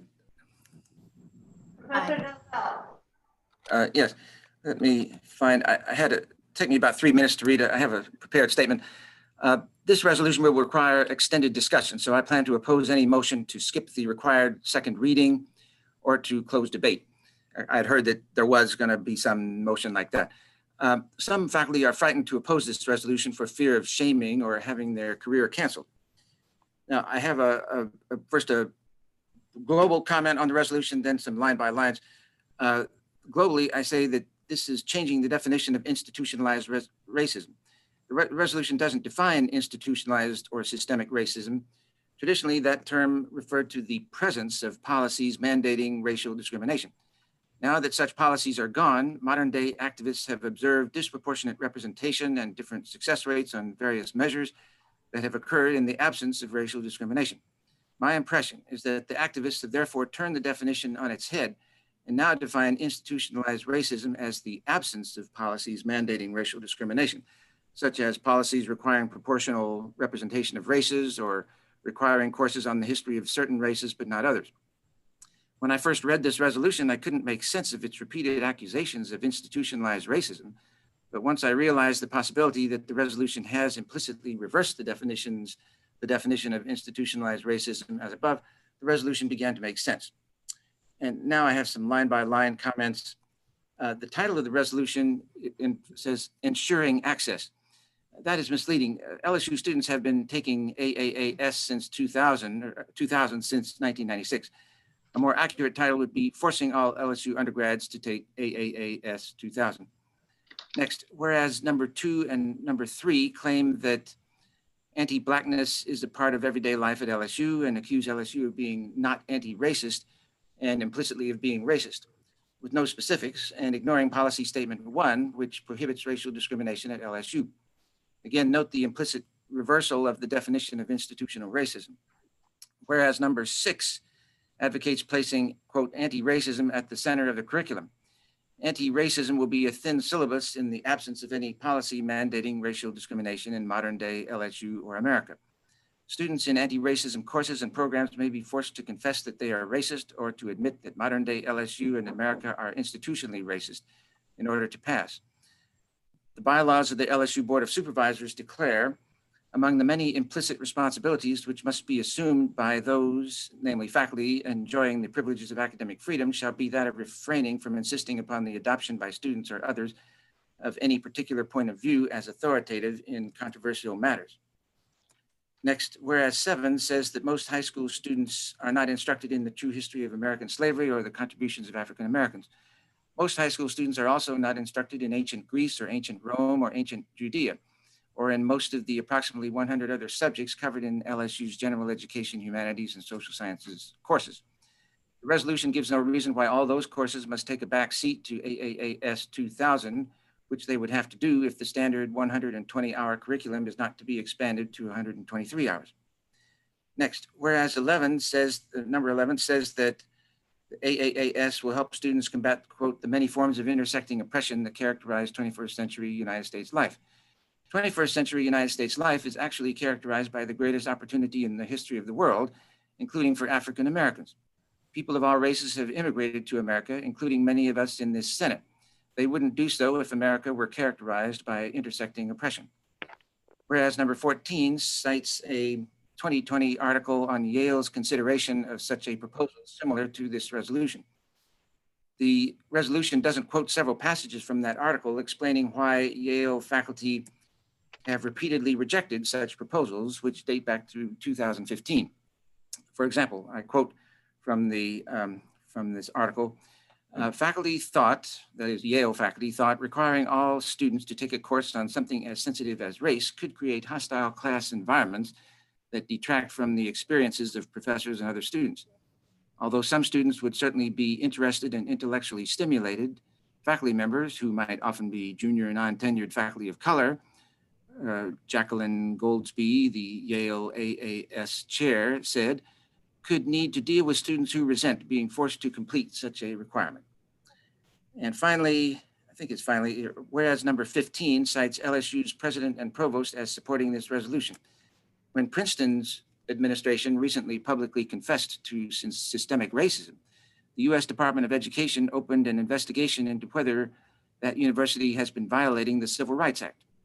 And I quote from an article in The Atlantic about it, the government's letter to Princeton concludes with intrusive demands to interview Princeton employees under oath and generate sensitive documents, including a list of each Princetonian who has been discriminated against on the basis of race since 2015, as well as records related to Princeton President Ice Gruber's claims about, quote, systemic or embedded racism. Again, Princeton must be using the new reversed definition of institutionalized racism, while the Department of Education is still using the traditional definition, hence the confusion. Instead of joining in on this resolution's charge that LSU is institutionally racist, anti-Black, complicit in unjustified police shootings, and characterized by intersecting oppression, our administration should be defending LSU against such accusations. Thank you. Thank you, Professor Delzell. Professor Cheney or Wiley? Would you like to respond? I think you're muted, Professor Wiley. Oh, I'm sorry. Thank you, Professor Delzell, for your interpretation of the resolution. I must admit, I have to remember, I was trying to remember your first statement about, you know, of many faculty members who will not support this because of fear of losing their jobs. Did I hear that correctly? That they would not oppose it because there could be some repercussions, yes. I don't know many, but some. I've talked to a few. Oh, you said they would not oppose it. I thought you were saying they were not going to support it. No. I think they would be afraid to oppose it in public. In public for fear of losing their jobs. Yes, or some other repercussions, yes. So when you made that statement, I don't think I need to say anything else. If you are saying to us that there are no problems here at LSU, I don't know if you understood what I said. My great-great-grandfather was killed in Ouachita Parish because he was a Black man that owned 240 acres of land, and the KKK wanted his land. I am the only Black female tenured in the E.J. Uso College of Business. I'm one of those 46 Black professors at LSU that Jane Cassidy showed on her screen. So I cannot say that there is systemic racism at LSU. All I can do is present myself, my fact, my truth to you. I sit here today telling you, LSU can do better because I shouldn't be the only Black woman in the E.J. Uso College of Business that's tenured. There are more Black females who have PhDs and are highly qualified and can teach at this university in the College of Business than me. But this is where we are, and this is where we will continue to be until we educate the next generation of faculty, deans, and administrators, governors, presidents to understand the true contribution, not just of Black people in America, all people in America. I have adopted Asian daughters. The Asian race has contributed to the building of America. But you mentioned about these students who we don't force to study Greece and other cultures in the American history books. Well, they're living in America. They are Americans. They're not in Greece. They're not in Russia. They're taking American civilization, American history. Now, my great-great-grandpa did not have a degree, but he was an extremely brilliant man, a former slave that owned 240 acres of land. That meant he could count. He understood math. That meant he could read. He taught himself to read. That also meant that he had the agricultural enterprise to be able to farm that land. Extremely intelligent. He made sure his great-grandchildren understood the value of owning land and to be landowners, because as a Black person, you could only vote if you own land. I don't know if you understand that or if other people understand that, but I do know that our young people don't understand that Black people had to take a test in order to be able to vote. And they needed to be landowners. And Black women, we were the last people in this beautiful country to earn the right to vote. So yes, I am very passionate about this. If you don't want to vote for it, I totally understand, but I think we should really have discussions about it, and I greatly appreciate your opposition to it, but I think this is an opportunity for us to learn from each other, and I would gladly, as soon as we can take our mask off, let's go to dinner and talk, or we can talk via Zoom, just you and I one-on-one, because I have so much to share with you that I believe once you understand and you see and hear the stories just about my people, not all Black people, but my people who came from Calhoun, Louisiana, Ouachita Parish, and how my grandpa was killed by the KKK. You would say every student that walks through the door of LSU needs to hear Sonia and other people's story to understand why it is important. We don't need to rewrite the history books. We simply need to add some truth to the history books as far as America. I mean, that's all I have to say. Cassandra, would you like to say something, or would someone else that was helping to form this resolution? I see Dr. Stephen Finley, Dr. Chris Barrett, and others, if you would like to say something. Yeah, I'd like to talk about math just a little bit, since the subject here is mathematics. And the good professor is a professor of mathematics who suggested the resolution had no evidence or lacked evidence, but at the same time made a similar move suggesting that people will be afraid to oppose this resolution, of course, without evidence. There's no data to support that. But I want to say a little bit about math here. Black people were not humans. They were objects. They were objects who were subject to mathematics. They were strictly counted. They were on records as numbers. Records that suggested and mentioned how many people or bodies or slaves were owned, because they were not humans. They were objects who were counted. So let's talk about mathematics and why courses like this are important. Because Black people were bodies that have been historically mathematized, objectified, and mathematized. My question is just simple. We can talk about all the legalistic things that we want to talk about. PS 36T, we can talk about evidence. My question is really simple. What kind of university, what kind of community do we want to be, right? All I hear is excuses, and all the excuses I hear as anti-Black. We don't want you here. We don't want to be forced to learn about you. And in fact, this is actually what the data says, that institutions are not more diverse because they don't want to be diverse. In particular, they don't want Black people. This is actually what the data shows. So if you want to talk math, you want to talk evidence, right? I shouldn't be here because I come from people who were mathematized. My family were slaves in Madison County, Tennessee, and East Texas not very long ago. My grandparents were sharecroppers in East Texas, and I tell my students, I shouldn't be here mathematically, right? The probability is against the fact that I am here and I am a professor with degrees from an elite private university, and I teach at LSU. Has nothing to do with my qualifications, right? It has to do with how we mathematize. And that's all I want to add. Okay, is there additional discussion? Yeah, can I say something also? Professor Chipman? So just, can you hear me okay? Yes?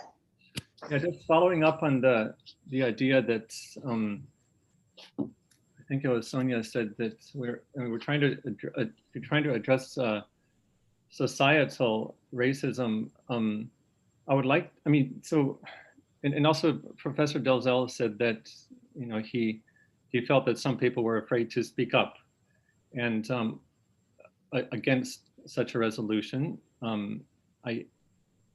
I think that is true,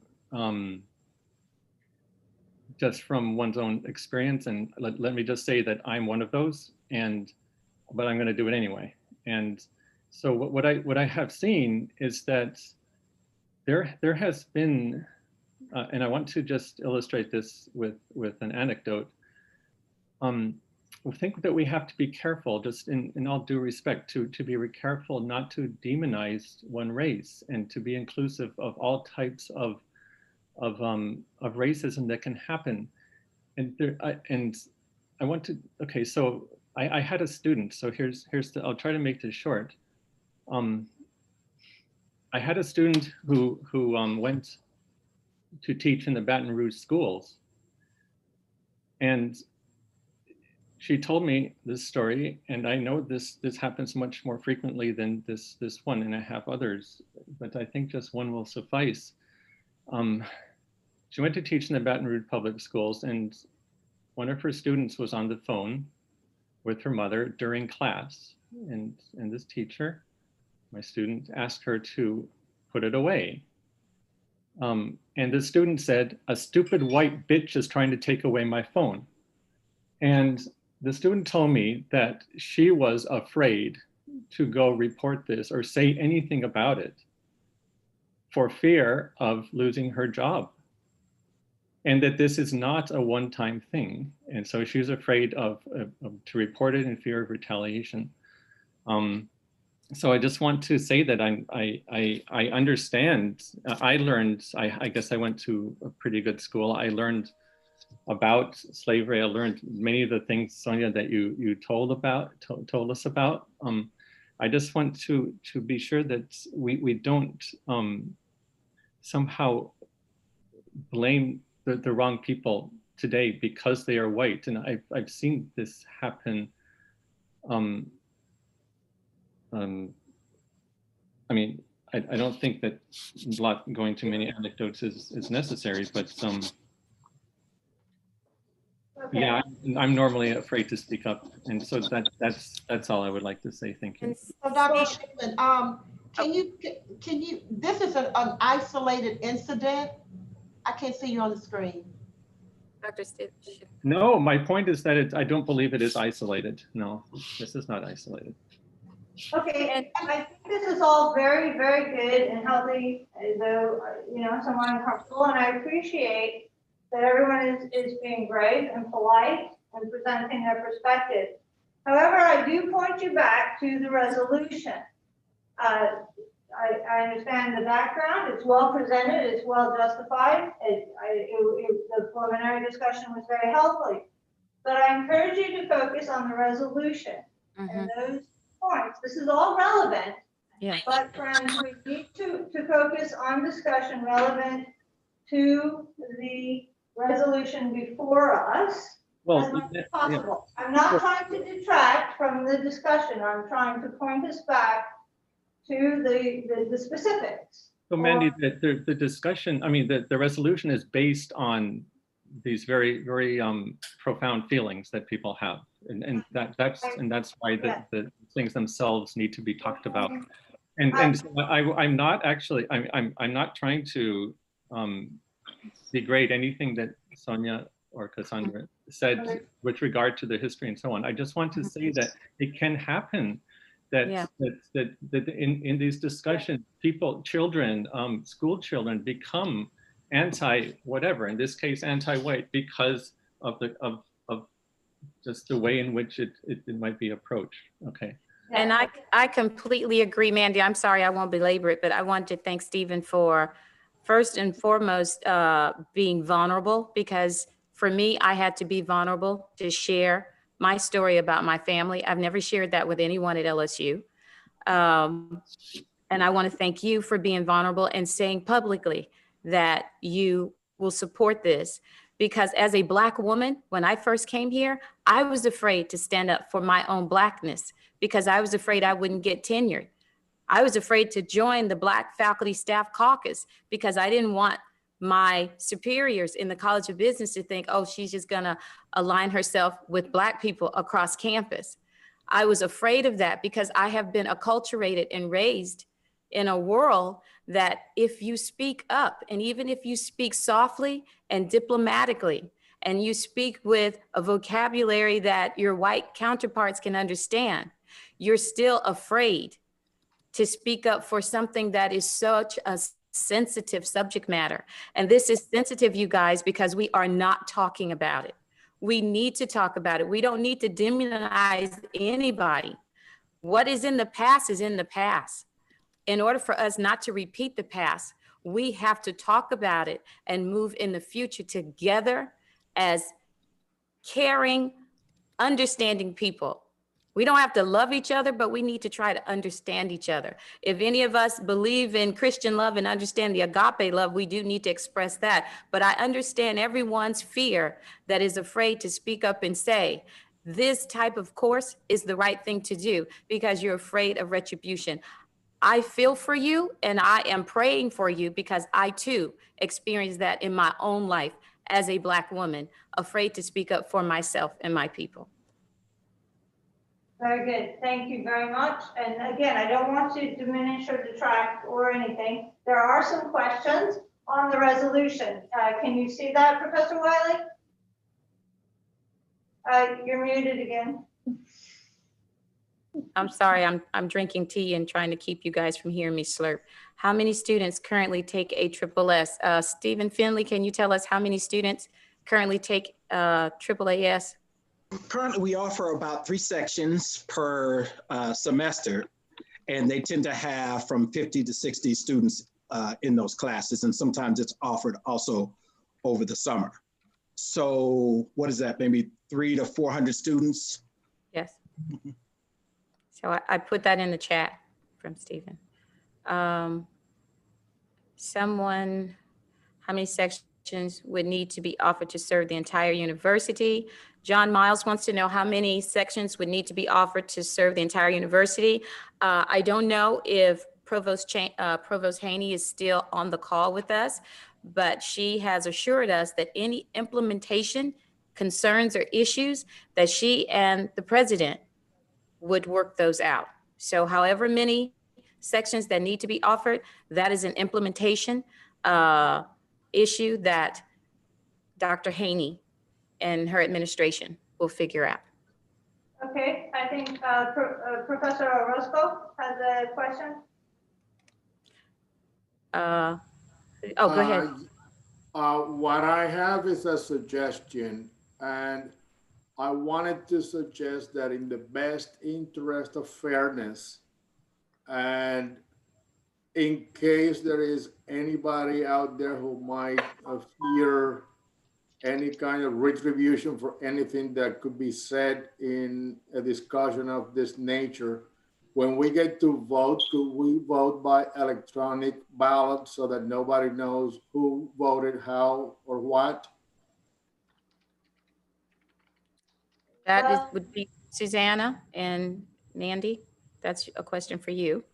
Well, yes, we're not at that point deciding yet. As I understand it, most votes are public unless there is a request for a paper ballot, and that can be done. It's decided by the faculty senate at the time of the vote.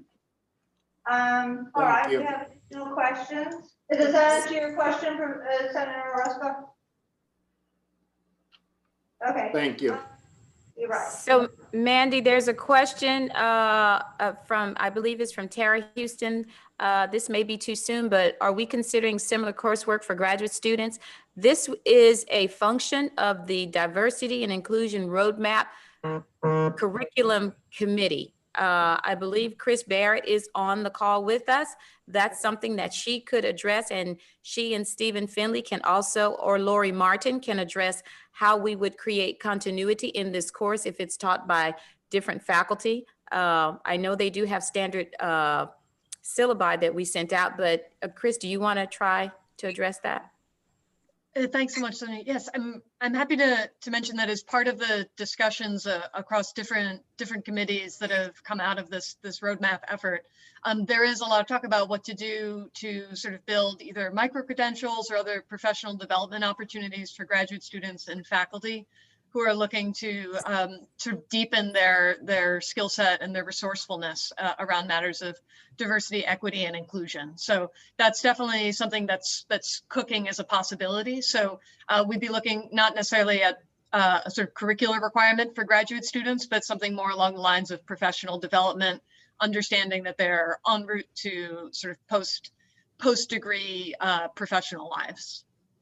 Well, I'll also add that AAAS currently offers a graduate minor in Africana Studies, so there's also that opportunity as well. And then I would just add that, you know, there are courses currently that students are required to take, and as it's been mentioned, the administration has demonstrated their support for and student-led effort and are committed to making the resources available. And so, you know, to be clear, there are people who have advanced degrees, so have PhDs, just like many of you on this call who have been studying issues of race for decades. And so this is not just, you know, something that's purely political and that is just for a particular moment.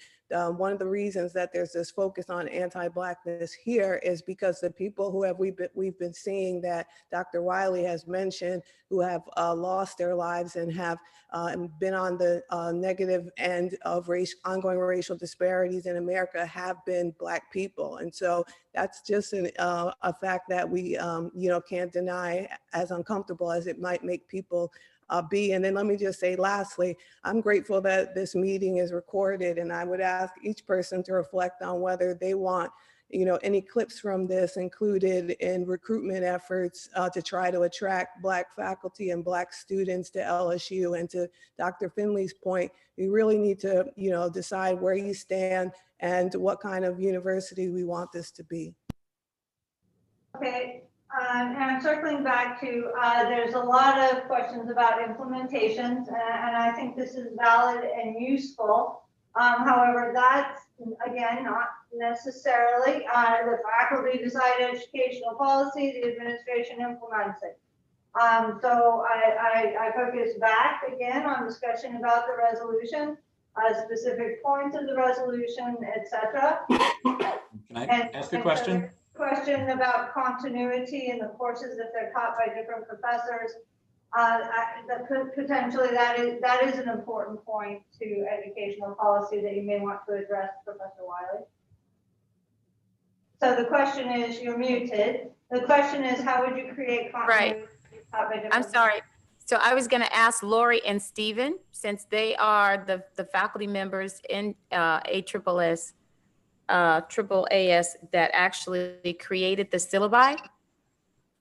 Lori or Stephen? Could you repeat your question? It is, how will you assure continuity if the courses are taught by different professors? So again, if we think about courses like the required courses in English or in math, they're oftentimes taught by different professors. There may be a model syllabus with which the instructors may draw from. We, like all of you, I hope, appreciate academic freedom, so we don't necessarily tell people how to teach the classes, but there's an understanding of the content. And also, it was one of the first, if not the first, ILC course approved. And so there's also assessment measures already in place to ensure that we're meeting the goals. And so, like many other courses, just because it's African-American studies course doesn't mean that it's going to, students are going to be held to any less of a rigorous standard than we expect from our students in any other course. Okay, fair enough. I think Professor Tarang had a question. Yeah, we're fortunate in political science that we have some faculty that also have associations with departments such as AAAS and Women and Gender Studies. And it was suggested by some of the faculty in political science that perhaps this could go even further. Was it at all considered of adding some sort of diversity requirement to the ILC curriculum? One of our faculty members is on ILC. He has offered to raise this at their meeting tomorrow. And to identify other courses in addition to AAAS 2000 that are focused on issues of race diversity that could satisfy an ILC requirement, and highlight work that's being done in history, anthropology, political science, psychology, and then also bring attention to faculty members from unrepresented groups and their scholarship by publicizing this more broadly to the student body that way. Thank you for that, Daniel. It's important to note that AAAS is already an interdisciplinary field of study. And if you are to take a look at the AAAS website, for example, you can see that the instructors for AAAS come from many different fields of study. So Dr. Finley is trained in religious studies. My training is in sociology. Jazz Sullivan is in political science. Dr. Cheney is in social work. There are people from across the college, including across HSS, including English. We also have individuals in other departments, geography and anthropology. So we're well covered in that area. Okay, thank you. In response to Professor Knapp's question, we apologize. We did receive the information just before this meeting with all of the syllabus information, and we will be sending that out to the Faculty Senate.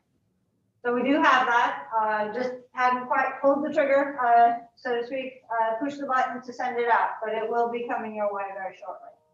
All right, additional questions? Can I ask a question kind of procedurally?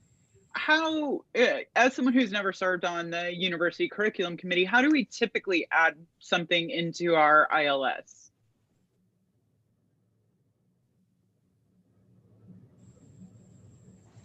You know, with the question being, right, like we have a certain number of sciences, we have a certain number of math requirements, et cetera, et cetera. How is that process usually followed? Well, I believe it would be brought before the Courses and Curriculum Committee based on the decision of the faculty. I would be added into the core curriculum required, in this case, for every degree. So each degree has its core curriculum, correct? And the ILC has specific criteria that fit those proficiencies. And this is already a course that's included in that.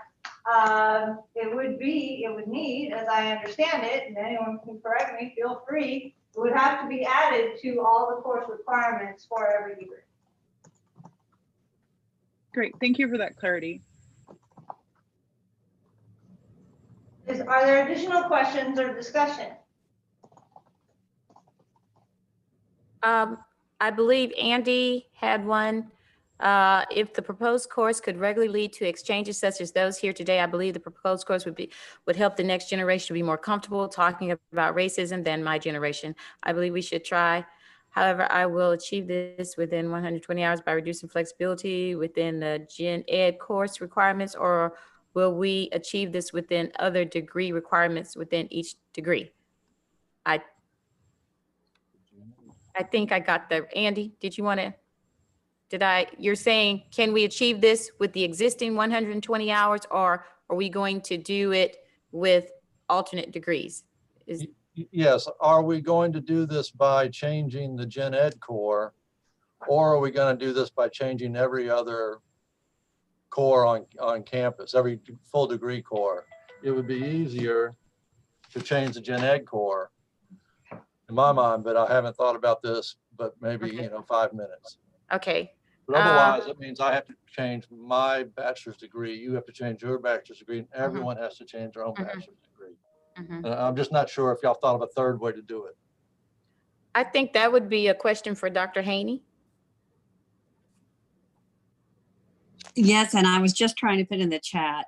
This would satisfy, so that if the faculty approved this as a requirement, then it would satisfy one of the social science courses within the gen ed. So this would not be trying to add an additional 3 hours to the course curriculum. It would satisfy one of those requirements on the gen ed and would be a component of that integrated learning core that has been mentioned.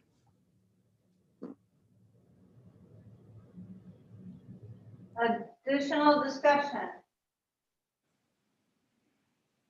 If it's okay, can I share something? Yes, Professor Shan. Thank you for the opportunity. So I am wholeheartedly in support of adding AAAS 2000 as a core requirement, but I just want to add, I guess, to help contextualize this conversation if I can. So I'm the only Black male faculty in the Manship School of Mass Communication. So I know what it's like to not be represented and to not have those thoughtful conversations. And I agree with the person who put the comment in there that if these classes bring about this type of conversation, that's healthy for us. It's inclusive, it's rich. And for those of you who were uncomfortable, just think how much more relaxed you would be if you were able to have this when you were in undergrad, if you were able to be in those classes and talk to those professors and read that material and understand different lived experiences, and ideally have the comfort to engage thoughtfully. And so that's not a bad thing. It's actually a really good thing. But in addition to that, as the only Black male in my school, I have been called now in the past 4 months to lead 8 different diversity and inclusive trainings and conversations with sororities, fraternities, and student organizations across LSU, groups I've never met before. There's an appetite for inclusive conversation. There's an appetite to learn about different individuals. There's an appetite for students to want to become better global citizens. And AAAS will be that first class that we could introduce that really expand the idea of sexual minorities and gender minorities and undocumented individuals. This is not a one-stop shop. This is one way to start to bridge the gap, that knowledge gap that some of our LSU students have. If we want to be the institution that creates a narrative that when you leave this campus, you're a thoughtful global citizen that will go out there and champion inclusion, this is one way to do that. And so for those of you who are hesitant because it shifts the narrative or you're uncomfortable, think about society as a whole, and the idea that when we think about others and their lived experiences, their different identities, the different ways in which they navigate space, when we think about someone else and we move away from a very egocentric position, we really start to embrace what inclusion and equity looks like. So AAAS 2000, I know there's a lot of conversation about the details, but from a really grander scale, our students become better students and global citizens because they get introduced to something new and they become challenged. They get a chance to thoughtfully engage. So I just want to kind of encourage all of us to really think from a macro perspective of what that looks like for all of our students to just be better global citizens, thinking about other people besides just their own lived experience. Thank you. Thank you, Steve. Thank you, David. I would definitely agree with that. In my 14 years at LSU, I have taught many undergraduate, graduate courses, and we have had very difficult discussions about race. where I've actually like really contemplated in terms of exactly what to say in terms of minimizing a lot of the students' discomfort.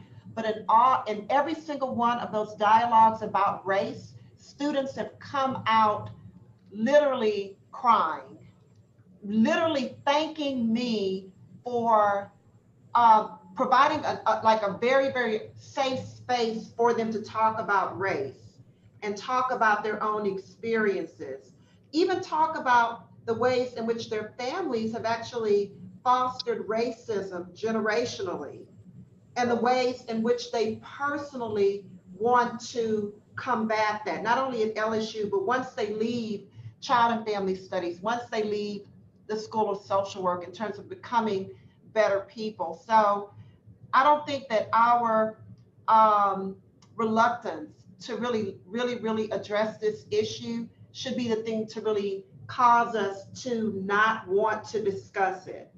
I've been where many of you are, but I've also have seen the benefits to our students within that classroom context. Them talking about, a lot of times they want to talk about race, and they want to talk about the world in which they're living in, especially like younger students. They tend to be a lot more open to new experiences. So I would really encourage all of us as faculty members.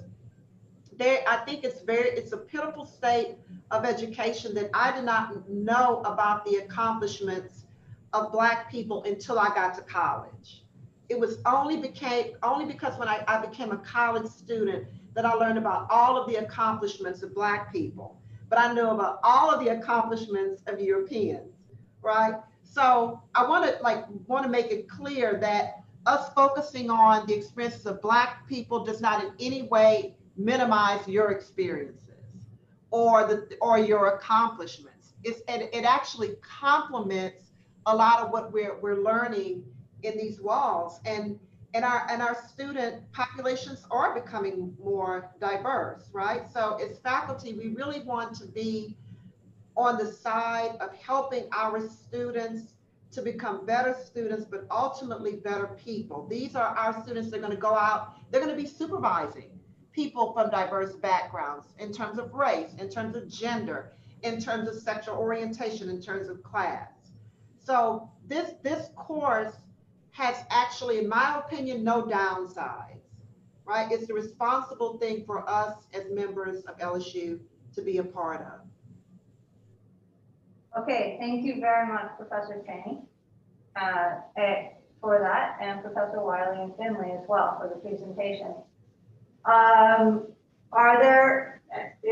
hour is 9, it is a 5:30, things start to happen when that hour hits. But I don't want to discourage candid, healthy conversation.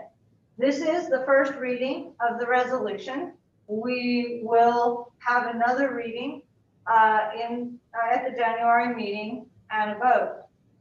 My question again is, are there any comments or suggestions about the resolution that could be amended or suggested amendments to the resolution itself? I'm not encouraging or discouraging. I'm simply presenting the question.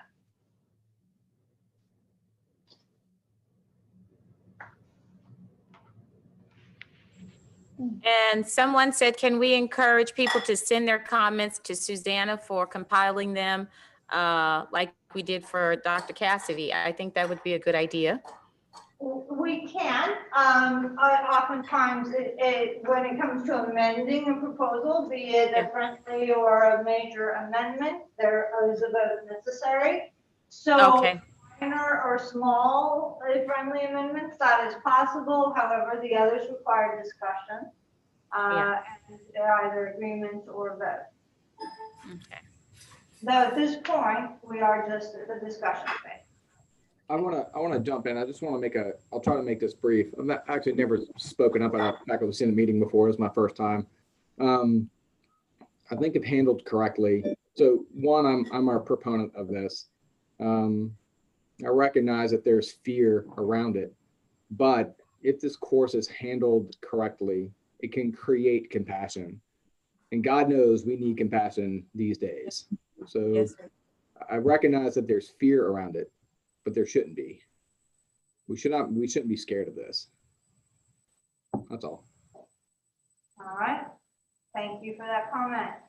Are there additional comments, suggestions? I would just say, sorry, I would like to make one comment from the standpoint of, just from a clarification, because I was looking and it looks like it's already offered under the social sciences ILC. I would at least, I think it may be useful to have that mentioned in the actual resolution. That way it doesn't, because I understand all we're doing is endorsing it, and then eventually it's going to be whoever on courses curricular, they're going to do the heavy lifting to try to figure out, you know, where to implement it. But from a informational standpoint, I think it would be beneficial just to have that listed, that it's already included in there, and then that we're endorsing requiring that as one of the 6 hours within the social sciences, which was to Dr. Haney's point in terms of this is where it would fit. So that's just my only comment. Do you have a specific point where you would suggest that be inserted in the resolution? I would either do it right at the very end. Let's see where it's, sorry, let me pull it up again.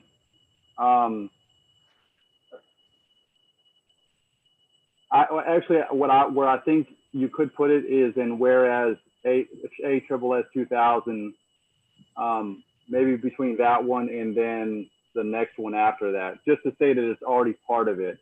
And then it be resolved that require, like the very last one, requiring that ASSS 2000 be one of the courses to satisfy the social sciences, because in my opinion, a lot of, and other people have kind of mentioned this too, it's more of the implementation that's raising a lot of the questions right now. Whereas, and I'll be completely honest, I much more value this resolution than other resolutions we've had about canceling classes on National Championship Football Day, things like that. So, because I think this is more meaningful from that perspective.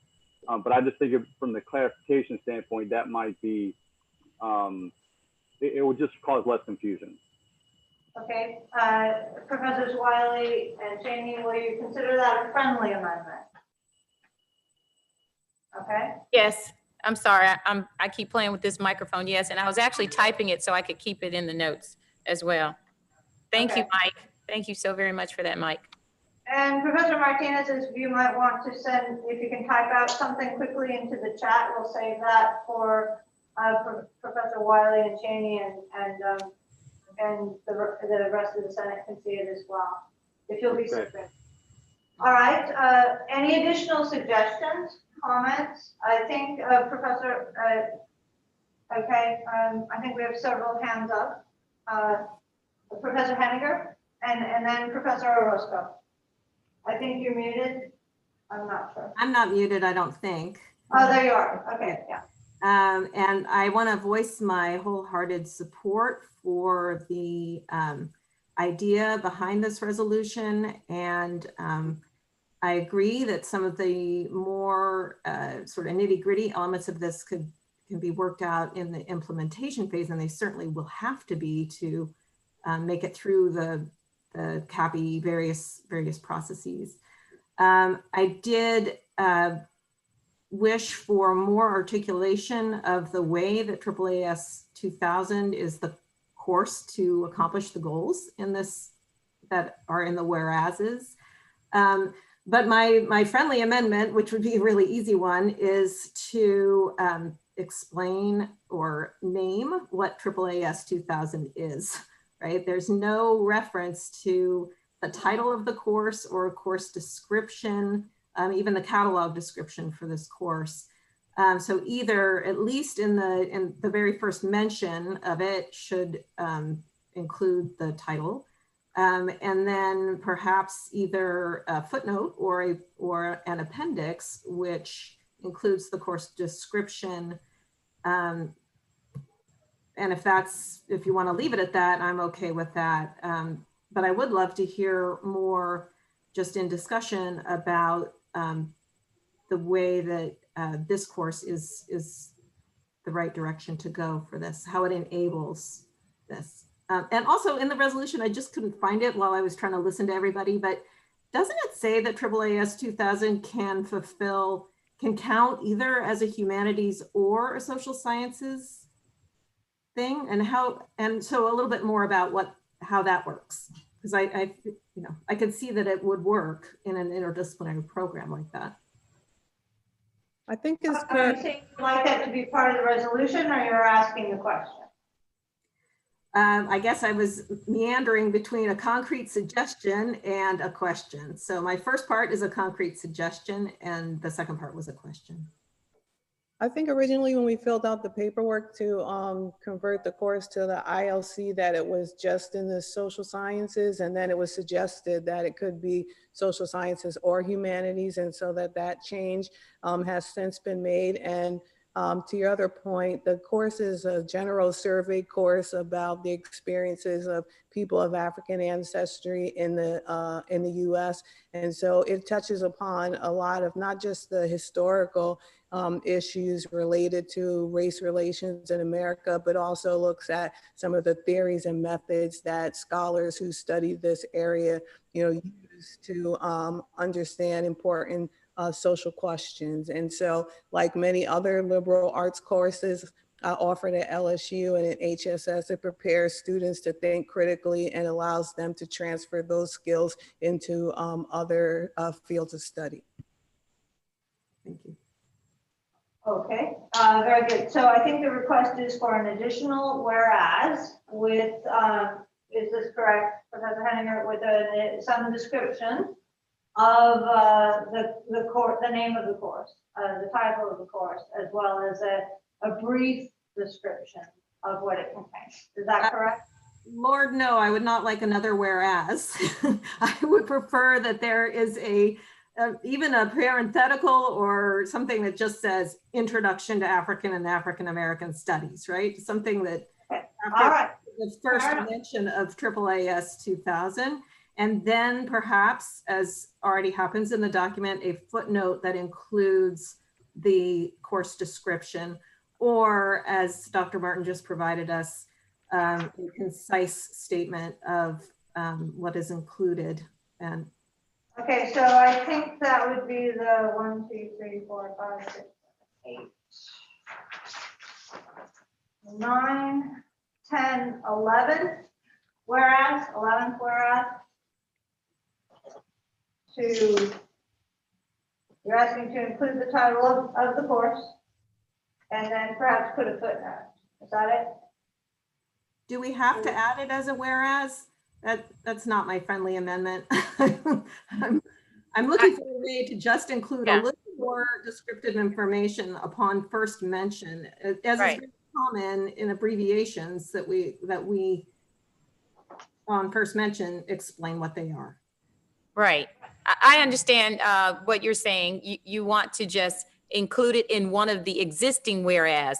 Correct. Introduction to African American Studies, a blurb about the course, and possibly a footnote that it can count for humanities as well as social sciences. Correct? Not add a new whereas. No. Right. I think it's currently the 11th whereas. Okay. Okay. Okay. So she says it's currently. Okay. Got it. Yes. Okay. All right. Okay. Additional comments or suggestions?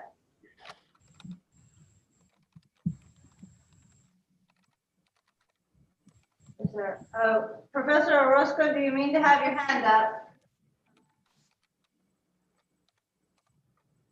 No. Okay. I already stated my thoughts. Thank you. All right. Just making sure. We want to be make sure all voices are heard. All right. Well, I want to thank everyone, certainly the sponsors, the participants in this discussion. It's been informative. It's been an excellent learning experience, and I'm so glad we've had this opportunity to share. So thank you, each and every one, for staying Professors Wiley and Cheney, I assume you will take these as friendly amendments and make the revisions, and then we will send it out to the faculty senate, senators before the next meeting. We will plan to have a vote at on the resolution at that time. Again, implementation is not the role of this body, just the endorsement of the faculty support of the resolution itself and the information contained therein. All right, so this will be the last meeting of this semester and of this calendar year. I'm sorry that we couldn't have an ugly sweater contest. I know you're all horribly disappointed that I couldn't wear my purple people eater Woolley skirt for the last meeting of the year. However, I brought a prop. So I'm not Superman and I'm not going to dive in and change my clothes, but here is my festive ugly sweater so that we can end the year properly. Thank you each and every one for your service. Thank you for your candor and thank you for your bravery. Enjoy the rest of the semester as best you can, and I will see you in the new year, if not before. With that, we'll adjourn if there's no opposition. Thank you guys. Have a good evening.